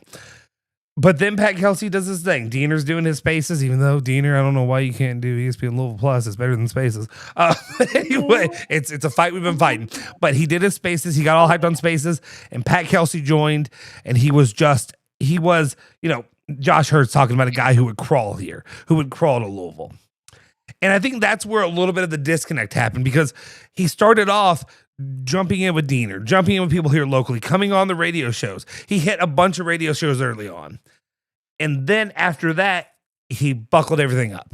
Like as soon as the season started, as soon as you got closer to the season, it was, I'm talking to Jeff Goodman. And that's the only person I'm talking to. And Jeff Goodman, who is not connected well with the University of Louisville, who is another guy who just has a history of, I don't have anything against Jeff Goodman. I like his reporting. I think he's really good, but I think he also has a history of. A lot of people hate him, but yeah. Yeah, a lot of people hate. There's a lot of people hate Pat Forty and stuff like that. I like them all because they're doing their job. Yeah. There you go. I didn't love when it felt like the University of Louisville was being targeted during all the stuff with Pitino and all that, and Pat Forty and Dan Wetzel and all these guys who now, everybody who shat on Rick Pitino and shat on the university now is smooching up to Rick Pitino now, talking about how he's the greatest coach. Is he the greatest coach of all time? And all this, and I'm like, buddy, you were telling everybody about how his ass needed to get fucking fired and how we never need to see him out there again and all this kind of stuff. On indicting him. Yeah. You all were on board. That stuff kind of bothers me when you try to do the bait and switch or the flip, here and there, the flip flopping stuff. Howard Dean. Anyway, that might be an old reference. That might be way too old. That's like 2004. Anyway, John Kerry. Anyway, I think my issue with him though is he owns everything. You hear about all the news when it comes out and as it comes out, it's straight Jeff Goodman, sourced from my source. It's Pat Kelsey. We know it's your source. He goes and tells them everything when it comes to players being injured, when it comes to who's going to be playing, who's going to be sitting out, all the Michael stuff, straight to Goodman. And I'm like, we're 93.9 The Ville. And let me be clear.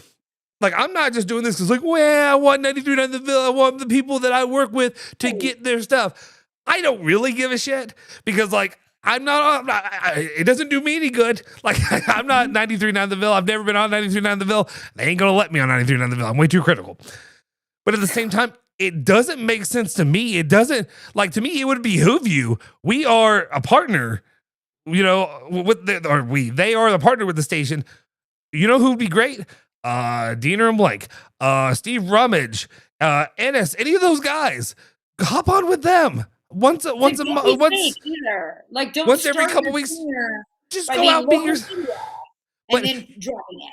But you're doing yourself so much disservice of like just what warms my cold dead heart, and that makes me like love him and want to give him more support and want to give him more time. It's stuff like that. Being a real guy, he's got a lot of Dixie Highway on him. He's got a lot of that, you know what I mean? He's got that salt of the earth, that down to earth kind of guy, kind of thing. And but it is. But you know what I mean is like he's very relatable to what Louisville fans are. He's as close to what what a lot of people, he's got a lot of neck beard to him, or not neck beard, line beard. No, but you know what I mean? Like he's got a lot. He's that Soul Patch King, honey. Yeah, he's got a lot of that to him. And that's where my issue is. And I'm like, why not spend more time communicating with the fan base, with the people that support you? And like you get upset and you wonder why people, get frustrated, maybe call you out a little bit more. It's because you have put up a wall around you that completely disconnects you from the fan base. Like, and that's the stuff that I don't get it. I don't understand it. Especially now when you're early on. Like, I could get it, Pat Kelsey, but he had this like real quick flip where it's like, I am Rick Pitino. I am, you know what I mean? Like, I am this level. And it's like, bro, you ain't. You haven't won those games yet. Like, stay at this level where you're trying to get everybody to love you up before you can earn the right to put those walls up. And it's like he's sort of been trying to prove himself worthy of the job, and like somehow that's been lost. It's like now it's like, okay, I am worthy because I have the job, but it's like, have you done shit with it yet? I get what you're saying for sure. It's like the job don't make the man makes the job. Like the queen don't make the crown makes, you know what I mean? The exactly. Queen makes the crown, the crown makes the queen. Well, it's like, I mean, the glasses thing. He won't wear the glasses during games because he feels like he has to earn that. We don't give a shit about the glasses. Do the other stuff. Put the glasses on. Plastic of them. Like, people don't care that much. Bitch. We don't care. But like, glasses aren't a thing. Like it was a thing early on because we're like, oh, he's wearing the glasses. They're kind of different. They're Ryan Reynolds had the same pair, and like, yes, they stick out. They're noticeable glasses. They're thick. They're big. Whatever. But it's like, bro, that ain't something you got to earn. Put the glasses on. Have your persona thing. That's fine. But like, do the other stuff. Do like just be you. And just be real with Louisville fans, and you will have the support of guys like Ethan Moore, guys like Taylor Lynch, who we've had conversations with. I know Taylor Lynch has rubbed a lot of people the wrong way because he and I are very similar. But we've had conversations in the background of like, there are so many things you could do to win over those fans. And I get maybe you're just like, I don't want to win those fans ever because they're assholes, whatever. Bro, we watch all the games. We're probably the heart and soul that you don't realize. They're the real fans. Like, they're the ones out there. If you just want to win over the fans that are easy to win over, then you're a weak man. Sorry, bye. But like, if you want to be real enough, I think the whole point is just being real. But like, isn't this the same conversation we just had with the players? It's like, why is it so like dirtied and so muddled that like you can't just, where are the genuine people? Like, it almost feels like a generation behind, like a Pitino, like an Izzo, like a whoever, where it's like you can just be who you are and stick to your track, your coaching track. And it's like, you're not even concerned. Why would you even be fucking concerned with what the glasses mean or what they symbolize? Like, I think Dan Hurley, like, as I'm watching Freak Out right now on the TV, like, I think he has a bit of that old school vibe. Like, he's going to crash out. He didn't give a shit. But it's like, is this just a product of our whole culture at large? It's like, quit focusing. Like, is there too much media now that we're too invested in what they do and what they don't say? And they have too many opportunities to fuck it up? Or it's like, why is that such a big part of like what you consider like being successful at a program? Just go win and be you and like stop worrying about persona. Like, has persona ever won you a game? Like, just go be a badass and win. Like, we're just lacking real men, okay? That's what we're lacking in this country, real coaches, etc. Yeah, just ingratiate yourself to the fan base. Danny Gray says, well, that may be my problem. PK is more Dixie Highway than Westport Road. I don't know if those two are that different. Not much of the Linebeards gang. I mean, because like, there's parts of Westport Road, man. Like, it depends what part. Like, you talking Springhurst, or are you talking about? Yeah. You hit that. You hit that Coin Laundry as it's coming around the bend over toward. I know. My mom lives not that far from it. Over off. It's like there's a lot of different areas that you can get near when it comes to, because like it turns over till you get toward Lake Forest, not that far from there. But then you got Coldstream. you got those areas. So it just depends. It's not for everyone on Westport Road. It is. It's tough. Not everybody's got it like that. But anyway, yeah. It's just, to me, my main thing is people. I think Louisville, the fan base. I think Kentucky is similarly in the certain situations, especially given where Louisville is. Louisville, Kentucky. It's weird because I feel like we're in the same spot, but we shouldn't be, and we're not, because like you haven't had the Kenny Payne excuse, that thing of like allowing mediocrity. That Louisville can kind of push on fans a little bit, because it's like, because we keep going back to, and again, we're going to have this conversation throughout the summer about like what the standard is and if it really exists and if it should exist and all that. But like the excuse of, well, 2 years ago, or, and Zach, I went at Zach about the whole thing of saying, this doesn't happen all the time. Remember, you just need to appreciate being in the NCAA tournament because 3 years ago they weren't in it. And it's like having the worst coach in the history of college sports or any job ever isn't the excuse. So it's interesting where I think this is the lowest low that I've seen both fan bases be at simultaneously in my lifetime. Because when I was born, because like for most of my youth was like the resurrection of Kentucky basketball with Pitino. And then when Pitino left, it was Tubby, and he still won a title. And then you had Louisville, which was still pretty good in the early 90s, but not what the level it should have been at. And then next thing you know, Rick Pitino's coming in. So yeah, I think since then, this has to be as low as it's gotten. So like, that's what I just worry. Both of these programs, I thought Kentucky was immune to it, but like, it's easy to become Indiana. So I don't know if decisions keep being made like this. Don't say that. But I mean, like, okay.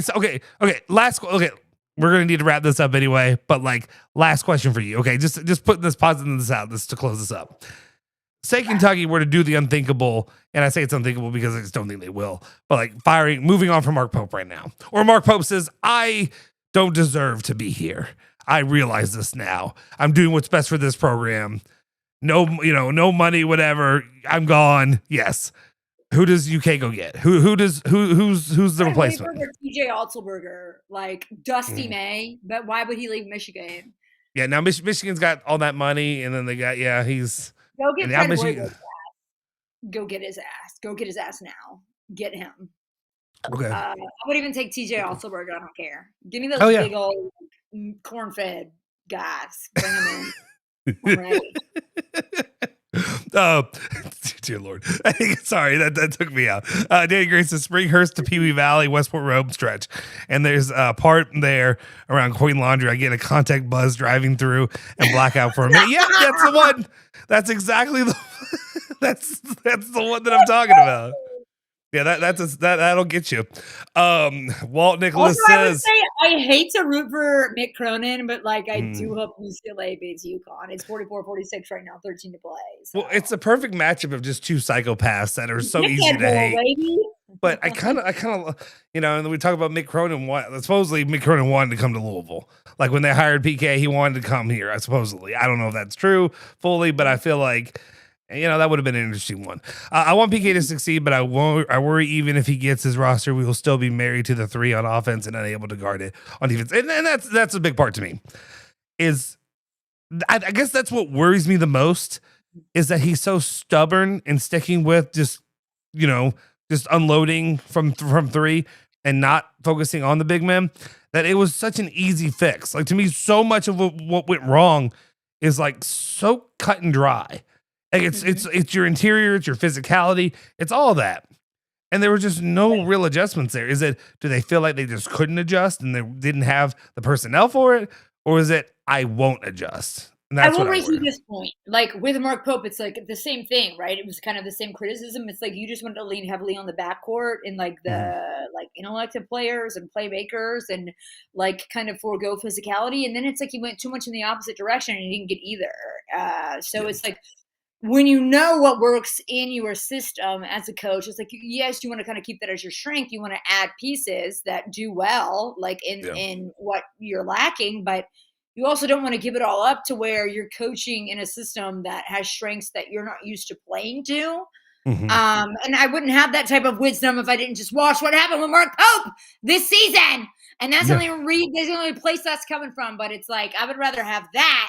I think that's where I'm coming from. I'd rather have what you're dealing with than what Kentucky's dealing with right now, where you forego all of what has brought you success and you're not even doing the other thing well, right? So I do get that. I think it's a hard balance, and it makes it ever more hard with NIL and transfer portal. And I'm not giving anybody an excuse, because some coaches are able to do it increasingly better, but like the coaches who are able to do it better, like maybe they don't even have the resources that others do. It's like maybe like a blessing is a curse now in this climate, right? I mean, I don't know, not for fucking Duke, not for fucking Michigan State. So never mind all of that and just be better at what you do. Yeah.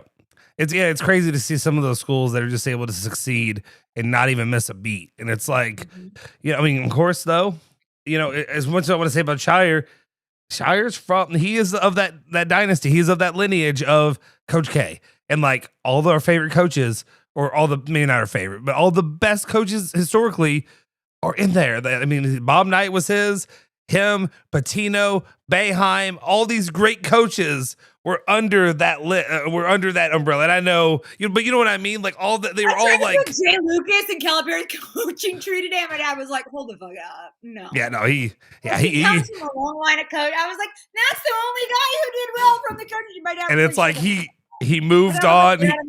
No. He went to where he needed to be to have success. So and if you need to hear success, go over with Extreme Auto Sound and Marine. You'll be able to hear everything. They'll fix it all. Instead of hearing, I can't do the sound though. When your audio, all your audio's messed up or whatever. They'll have it fixed. They'll have it sounding good. They can do it with your boats and everything. Extreme Auto Sound and Marine. Make sure you check out them, and they will take care of all your auto and audio needs. Anyway, Southern Card says, I don't think either are at risk of becoming IU. I just think we're a pivotal spot in college basketball. The greats are leaving, retiring. The up and comers are the next gen. They have to learn. And I mean, that's kind of my hope, and my, that's where I am right now, is I'm hoping that PK is one of those guys. I mean, the problem is, like, I don't know why I feel so much more certain that Pope isn't, in that, even though like maybe he'll pull a magic trick next season. I doubt it. No. PK, I feel pretty confident, or I did feel confident before that he wasn't. I'm open to being proven wrong this next season, but this season's going to be very telling. Like, he's not a complete dud. Like, there's signs of hope. I think that's the difference. Like, I have more respect as a completely honest person. I have more respect for PK than I do for Mark Pope. Like, is that true? Is it really? Like, to be honest, like we're both at the beginning of the season, since before the Kentucky Louisville game, it has been true. Yeah, but analytically, if we go down through these teams, yes, Louisville beat Kentucky, and yes, there's certain things that happen. He is very consistent at beating the Bucks. Play hard for him. But Mark Pope's players respect him. But Mark Pope's shown semblance of the ability to beat he beat Rick Barnes. He beat Cal. He's won these games. He beat Patino. He's found a way. See, that's where I sit. That's a very difficult spot where we're in, because I am struggling because Pat hasn't won a single one of those games, and Mark Pope is losing to bum asses, just like Cal lost to bum asses when he was there. But he's cut out all the noise, and you said, which coach do you respect more? You know who you're picking. Pat Kelsey. Like, that's obvious to me, and it's like, okay, great, but like, it's like we can't deny like our eyes and ears and what we see and what our internal feeling. Like, I don't respect Mark Pope. Yeah, I don't. You might win. You might pull one out and win. Okay, fine. But like, doesn't it say more about Rick Pitino of how they of how St. John's fucking started the season and where they are now? What has Mark Pope done to develop anybody? He's made people worse. Like, who gives a shit about? I mean, like, like even when Cal was here, it's nice to win Champions Classic, whatever. Like, I do think that means a lot more. But I think we took like a very green coach.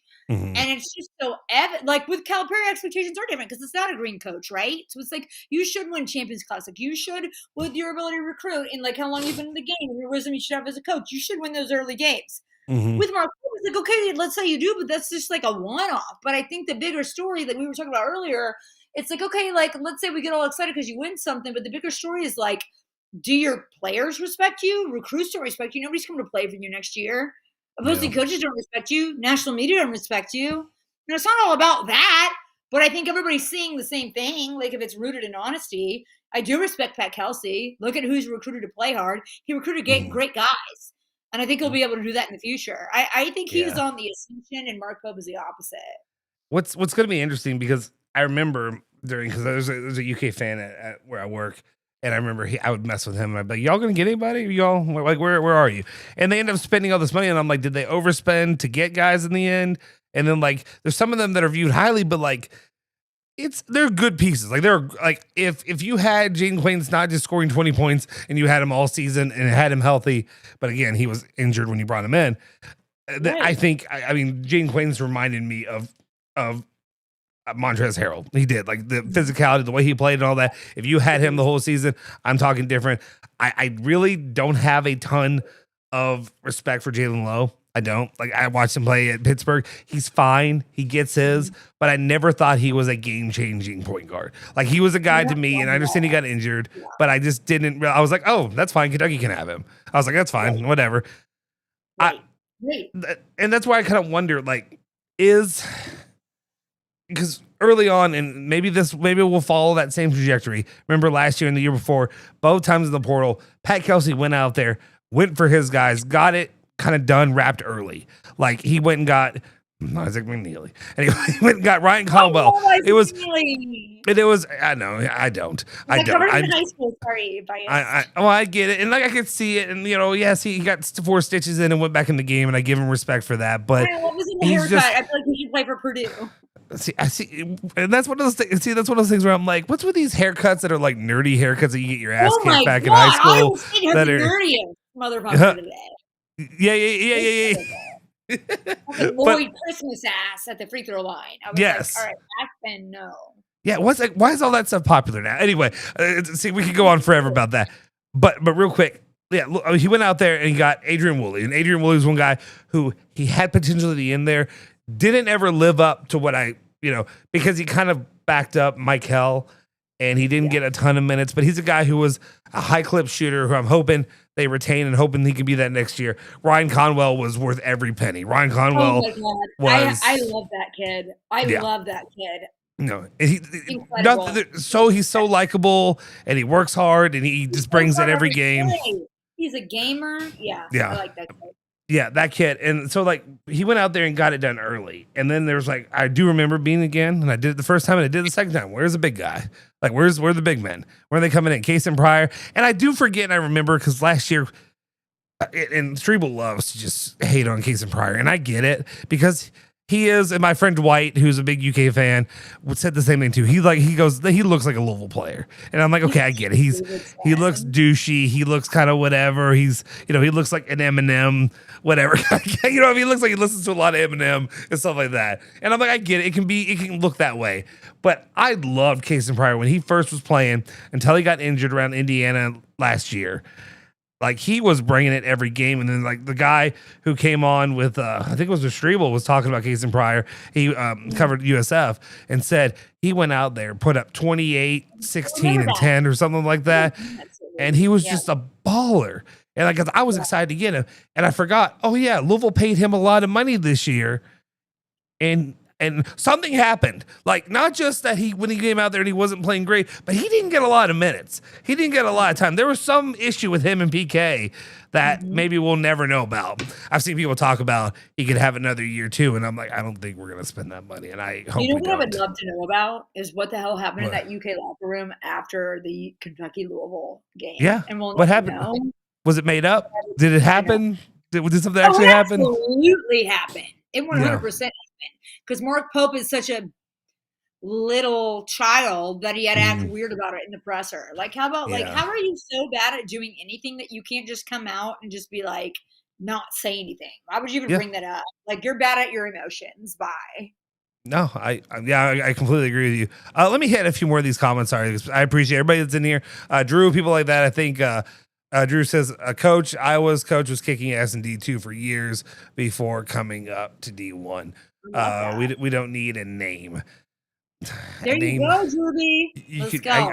I agree with you, but the thing is, a school like Iowa can do that because if it doesn't hit, you're not as pissed in Iowa. If you're at Kentucky at Louisville, it's a lot worse. It ain't gonna work. It ain't gonna work out very.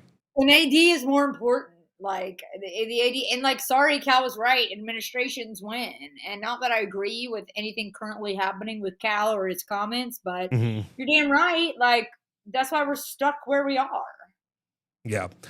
Chris Curry says, what was your thought when our best player got 2 early phantom fouls? Did Otega get 2 early phantom fouls in the game? Yeah. What's so funny is like they came back from the half, and I was like, I was like, good, like nobody's in foul trouble. Then it's like boom.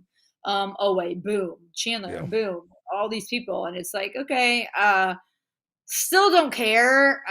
There's just no, and going back to Drew's, there's no excuse. There's no excuse, especially when you spend that much money on a roster. You're playing with a guy against a team without their All-American who's had no practice without their All-American. Like, I don't care. Don't care. No excuse. Don't care. Yeah. Danny Gray says Cronin just full steam rushed Hurley and hip tackled him at midcourt. Refs called double flagrant 1. Did that actually happen? I see. The thing is, I have right here next to me, I'm touching it. I have another 65-inch TV that I need to set up over here on this wall so I can watch stuff while I'm talking to you. Because right now, at the time, you'll be like, oh, I'm watching games or whatever. And I'm like, I ain't watching shit. And like, anytime my eyes go like this, that's what I'm doing. Well, or you'll comment on stuff that's happening live. Yeah, it probably would behoove me to have another TV so I can watch the NCAA tournament and maybe comment and know what's happening outside of looking up stuff on my phone. Maybe that would be helpful. Austin right now, you're like, it would behoove me. I don't know why I say I had an 8th grade teacher, Miss Henderson, I remember, and she said that, and I remember us being like, "What does behoove mean?" And then I remember we got her to explain what sodomy meant to us, and she was like. It was me and a couple of my friends, and we were like, we don't know what this word means, ma'am. Can you explain this? And she comes over, and I remember it was like movie day. And she comes over, and she goes, she loved us, and it was one of those things. And she goes, okay, here's what sodomy is. It just explained it to us. And I love her to this day. It was just funny. She was like a young, nice teacher that was like, probably a little bit, because I was like, we know what it is. We just wanted you to say it. We are children. We wanted you to say, I'm glad I got you to say butt stuff on here. So thank you. Do not click that shit. I might have to, and that'll be the. Getting into the next. I should make advertisements for our show, and it's just like butt stuff with Tarullo. How much better and also butt stuff. And also butt stuff. That's what it says. I don't think Pryor was 100% every time he did play. He wasn't moving. I'm just not making excuses for players being injured anymore. This is not what I'm doing. Remember when Cronin and TV Teddy went chin to chest? Yes, man. Yeah. Those were the days. Okay, we got to wrap it up. We've been going for a long time. I think right now it's depressing, right? It's not great. It's not great. That's just kind of where we're sitting with this right now. And I guess right now here's what I want to see in the next couple of weeks, and we'll be talking about this. Obviously, stay tuned after dark. Guys, do me a favor if you're still in here, like the video, subscribe to the YouTube channel, all that good stuff. Share it out, everything. It really helps us. And we're going to bring you more and more content down the line. But I'm really interested to see the way these two guys tackle the portal. I wonder to see how much is going to happen before the the championship game, and if that really starts the ball rolling here soon. And what I want to see, okay, if you can give me 2 things you want to see, I'll tell you my 2 things that I want to see right away. And I want to see PK go immediately for a big man. I want to see him try to lock up a big time, center forward, one of those kind of guys. And then the other thing I really want to see is I know Nick Kern talked about this earlier today. He said he's not going to do it. And I'm like, I think it would behoove him to do it, and it would be to go out and hire another guy, kind of be a defensive coordinator, but just somebody else on your staff who can work on that physicality, whether it's defense or not. I need another guy, an old guy, a Larry Brown, not a Larry Brown, but like a Ralph Willard type, one of those guys. But like Rick had Larry Brown is too old. I know he's too old, but like Richard Pitino, like how Richard was for Pitino, like a guy who we will actually listen to.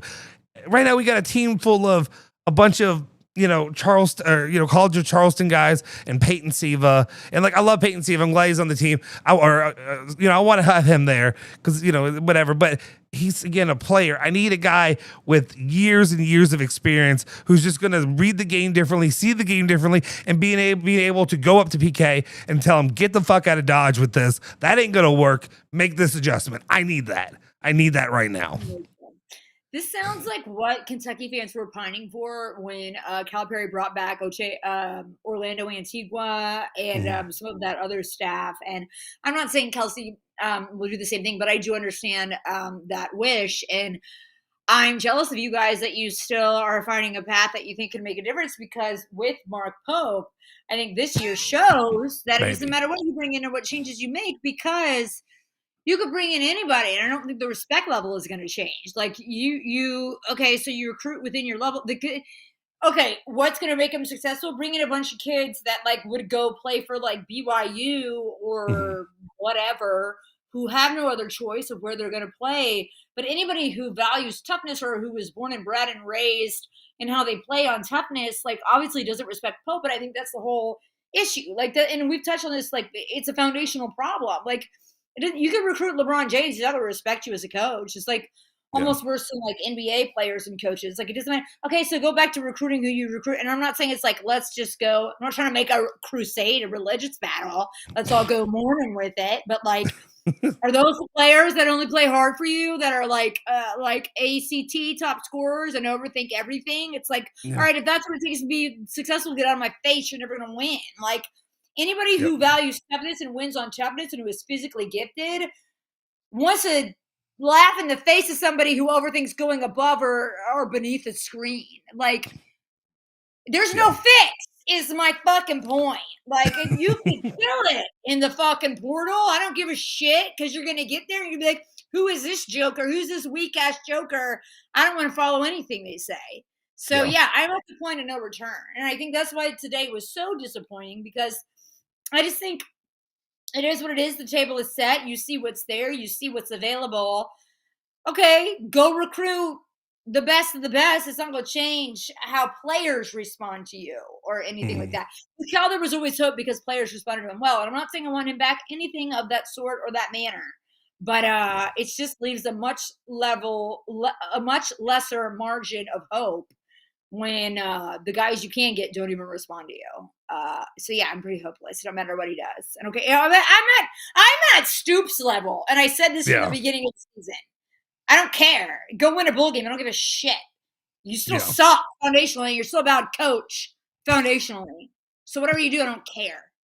I don't. No, it's. It is funny because I am definitely watching you. Oh, no, I think you had your first freeze up. I think we got your first freeze up of the night, which is good because we're about to wrap it up anyway.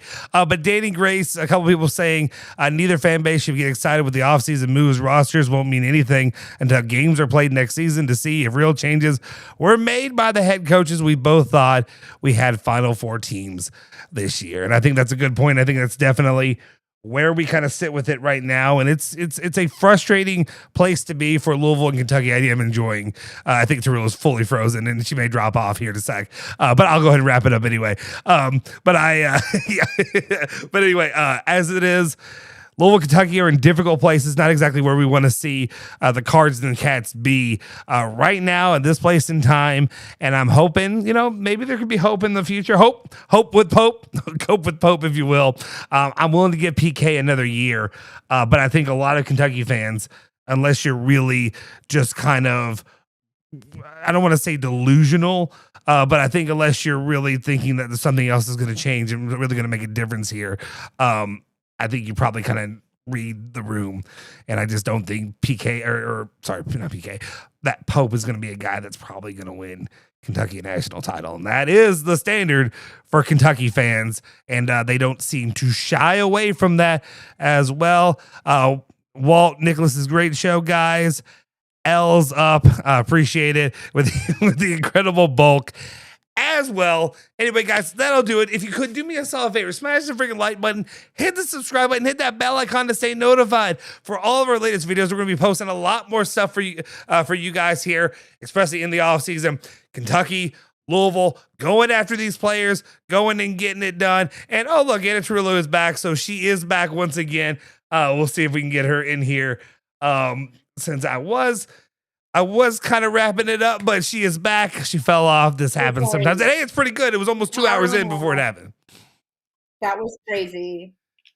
Was it Honey? Did Honey do it? Did she pull the plug? Is she a Mark Pope?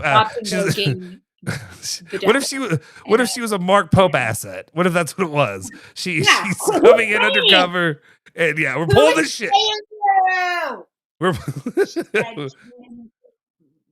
Anyway, I was just about to wrap it up anyway. Any other final words? Anything else you want to get off while we have the moment? Fire Mark Pope. Let's go. There you go. You heard it from the lady first. Fire Mark Pope. Anyway, guys, like I said, do me a solid favor, smash the like button, hit the subscribe button, hit that bell icon, and stay notified for all of our latest videos. You can follow me at Justin Soforo on Twitter. Follow her at Tarullo Tweets. She gets all the fire takes that all of BBN loves. I'm sure I've seen her battle a few people on there. Anyway, guys, do me a favor, subscribe, like, all that good stuff, share it out, and stay tuned. We'll keep you covered every which way in the postseason, and we'll see you guys next time. Go Cards, go Cats. You want to say it? I'm not gonna. I guess I said it, but go Cat. Right. We don't support that product. Okay. All right. I'll see you guys next time. Bye. Bye.